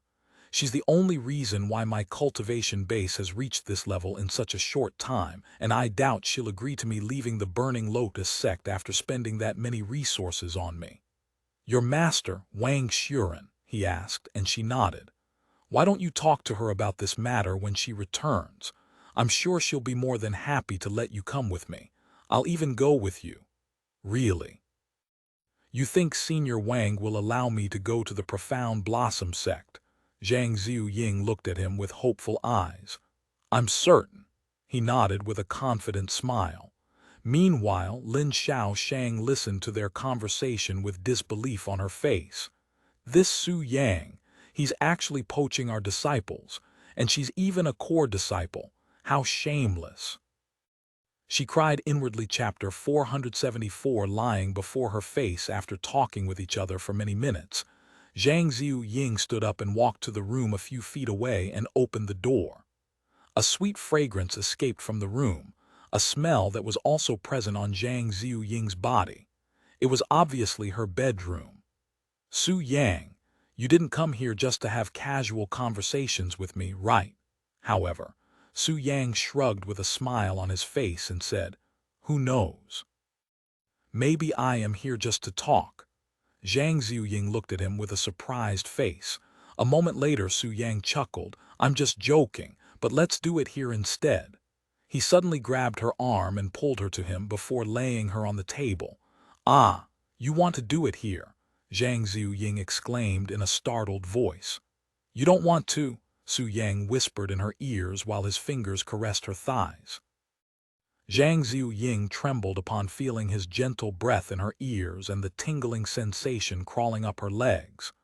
A few seconds later, when Su Yang's fingers reached the silky fabric that covered Zhang Ziying's flowers, he smiled and said, "Oh, when did your taste change?" "A few days ago," she responded with her face blooming with redness. Su Yang used two of his fingers to pull the string near her waist, causing the whole piece to loosen and fall off. Su Yang. Zhang Ziying mumbled his name as her hand slowly moved the lower part of her robes to the side, revealing her wet flowers to him. Su Yang also loosened his robes, causing the snake hidden inside his pants to emerge. A few moments later, the snake transcended into a dragon, before diving into the wet cave between Zhang Ziying's legs. "Ah, Tilda!" Zhang Ziying moaned passionately as Su Yang shook his hips. Meanwhile, Lin Xiaoshang was covering her mouth from shock outside after witnessing their dual cultivation. Good heavens, they are actually doing it in the living room. Lin Xiaoshang cried inwardly, her eyes wide as saucers as she stared at the two of them cultivating through the window. Although she wanted to stop looking, there was an invisible force that did not allow her to turn or close her eyes, almost as though she was being forced to watch. Of course, nobody was actually forcing her to watch. The scene was just incredibly mesmerizing, and Lin Xiaoshang did not have the willpower to stop looking. Fortunately for her, their area is usually void of people, so Lin Xiaoshang was not really worried that someone might accidentally see her shameless actions. Sometime later, Su Yang picked up Zhang Ziying and led her to the bedroom before closing the door. Once they were gone, Lin Xiaoshang was finally able to blink her eyes and breath properly. After catching her breath, she returned to her own living quarter, where she would continue to stare out the window. However, she was no longer staring outside with a blank expression, and her mind was filled with scenes of Su Yang and Zhang Ziying's dual cultivation. "If I also approach him, would he do the same thing to me?" she mumbled with a low sigh. A few hours later, she noticed Su Yang returning from Zhang Ziying's place. "He's returning already. Have they been doing it this entire time?" Lin Xiaoshang pondered to herself. She expected that he'd stay the night at Zhang Ziying's place after all. "Hm, have you been sitting there the entire time? Don't you get bored staring at the clouds all day?" Su Yang suddenly asked her. "Why do you care? It's none of your business what I do." A mysterious smile appeared on Su Yang's face as he shrugged. "If you are that bored, you can always knock on my door. I have plenty of ways to entertain you after all." "In your dreams, Su Yang." Lin Xiaoshang spoke loudly before closing the windows and the curtains, and then she proceeded to try and cultivate. Su Yang merely shook his head and entered his living quarter shortly after. A few hours later, Lin Xiaoshang could hear someone laughing outside her building, which was disturbing her cultivation, so she decided to peek through the curtains. "Thank you, Su Yang, for the wonderful experience." a pretty young girl said to him as she walked out of his building with unstable movements. Junior apprentice Sister Min. Lin Xiaoshang was baffled to see a fellow disciple who was also a core disciple leave Su Yang's building. When did she enter Su Yang's living quarters and how long did she stay inside? And most importantly, what was she doing inside in the first place? Once Su Yang went back inside the building, Lin Xiaoshang opened the window and called for this disciple Min, junior apprentice Sister Min. "What were you doing inside that man's building?" she asked her. Senior apprentice Sister Lin. Disciple Min hastily greeted her before speaking in a slightly nervous tone. "Su Yang, he was kind enough to give me some guidance in cultivation." Lin Xiaoshang looked at her with eyes filled with disbelief. "I dare you to look at me in the eyes and repeat those words," she cried inwardly. This disciple Min was clearly lying right in front of her face. One could easily imagine what had occurred inside the house when a woman comes out of it while acting all fidgety and nervous, especially if Su Yang resided inside that house. Is that so? I hope you'd learn something from him. He's a genius at the heavenly spirit realm after all." Lin Xiaoshang spoke with a forced smile on her face, acting as though she did not know anything. The disciple left shortly later, and Lin Xiaoshang sighed, hoping that she does not have to experience anything like this again. But alas, as though the heavens wanted to tease her, core disciples would continue to show up later to visit Su Yang's residence and disturb her cultivation in the process. Chapter 475 Mayhem at the Burning Lotus Sect. Once again, "I will see you later, Su Yang." An elegant young lady wearing core disciple robes happily walked out of Su Yang's house with glossy skins and a satisfied expression. "Bye." Su Yang waved her goodbye with a smile on his face. Meanwhile, on the other side of the street, Lin Xiaoshang looked at them through the window with an annoyed expression. This is already the 9th core disciple that has visited him today. Just how is he making these women approach him without even leaving the building? "This is outrageous," she cried inwardly.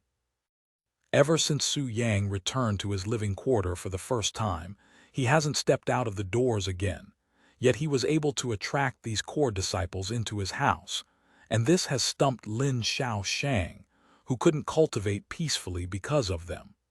A few hours later, when the moon had long appeared in the sky, another female disciple could be seen walking towards Su Yang's living quarters. When Lin Xiaoshang saw this approaching figure, she immediately opened her windows and called out to her, "Junior Sister Yue, where are you going this late at night?" "Senior Sister Lin, I have an appointment with Su Yang. He has promised to teach me a few techniques with the sword." This disciple responded with a nervous smile on her face. "Even she's lying to my face," Lin Xiaoshang cried inwardly. This disciple Yue was not just any core disciple. She had entered the Burning Lotus Sect at the same time as Lin Xiaoshang, and the two of them had overcome many obstacles together ever since they were mere outer court disciples, becoming a core disciple at nearly the same time. The two of them were more than just friends, they were essentially sisters. And to think this sister of hers would lie straight to her face, it greatly shocked Lin Xiaoshang. "Don't lie to me, Junior Sister Yue. There's absolutely no way that you would be here so late at night just to learn sword techniques from Su Yang." Lin Xiaoshang could no longer force herself to accept these lies and said to her. In response to her words, disciple Yue showed a bashful expression and said, "If you already know why I am here, then why did you even ask me, Senior Sister Lin? Are you teasing me?" "And no, I just want to know why you would want someone like him to defy your pure body. Aren't you still a maiden?" Disciple Yue nodded. "Indeed, I have not experienced that yet. However, Su Yang is the number genius of the Eastern continent, not to mention his dreamy appearances. If anybody is going to be my first partner, it should be him. Do you have any idea how many disciples want to throw themselves at him even at this moment? The only thing restricting their movements is the location. If he were staying at the outer court, even the inner court, there would be a line of girls waiting to knock on his door. What? Lin Xiaoshang's eyes widened with shock after hearing such words. It appears that she has greatly underestimated Su Yang's popularity with women. Seeing her dumbfounded face, disciple Yue continued, "Have you gone outside recently, seen your sister Lin? Do you have any idea how chaotic things are right now in the other courts? There are dozens of disciples trying to sneak into this place just to speak with Su Yang even as we speak." What? Lin Xiaoshang's jaw dropped to the ground. She didn't think that Su Yang's presence would create such mayhem within their sect. "I am not lying to you this time, senior sister Lin. If you go to the gates that separate each court now, you can find many disciples there trying to get past the sect elders. Anyway, I do not have much time here. I will talk to you later, senior sister Lin," disciple Yue said to her before quickly making her way to Su Yang's front door and knocking on it. A few moments later, Su Yang opened the door and welcomed her inside with a smile. However, before he closed the door, Lin Xiaoshang swore that Su Yang had glanced at her for a very brief second. Lin Xiaoshang stood by the window with a dazed expression and refused to blink her eyes even after many minutes, almost like she'd turned into a stone statue. Suddenly, she jumped out of the window and made her way towards the gates that disciple Yue had mentioned. Just like the Profound Blossom Sect and most sects out there, the Burning Lotus Sect consists of 3 sections: the outer court, inner court, and the center court. Each of these courts were separated by a thin wall, and the only way to travel between each court was to go through a gate in the wall. However, there are usually disciples posted at these gates to keep guard, so that only those who were authorized inside could enter. But because of the large commotion, the people guarding these gates at this moment were all sect elders. Once Lin Xiaoshang arrived at the gate that separated the center court and the inner court, she was able to witness over 50 female disciples arguing with the sect elders there. "Elders, why can't you just let us pass? We have already promised you that we wouldn't wander around the center court. Our only purpose is to meet with senior brother Su Yang." "That's right. We only want senior brother Su Yang's autograph. Why must you make things so difficult for us?" the disciples complained to the sect elders. HMPH. Only core disciples and sect elders are allowed inside the center court under normal circumstances. This has been a rule of the sect ever since its establishment. If you want to pass, then become a core disciple or a sect elder," said one of the sect elders there, who felt very envious of Su Yang's popularity, which is one of the few reasons why he was acting so stubborn. "I just became an inner court disciple last year. It'll take at least another 10 years before I can even qualify to take the exam for a core disciple, and it'll be far too late by then. Why, you stubborn old geezers? You are just jealous of senior brother Su Yang's popularity with the girls, so you are taking it out on us." "That's right. I bet you weren't very popular with the girls when you were a disciple." The disciples began cursing at the sect elders, dumbfounding them. Who said that just now? I dare you to come out and say it again." The sect elders were fuming. "This is a disaster," Lin Xiaoshang thought to herself after witnessing the chaotic scene. If the disciples are still acting this frenzied during this late at night, she couldn't imagine what the scene would be like if she was there earlier in the morning. A few moments later, she turned around and quickly made her way back to her room, her back soaked by cold sweat by the time she returned.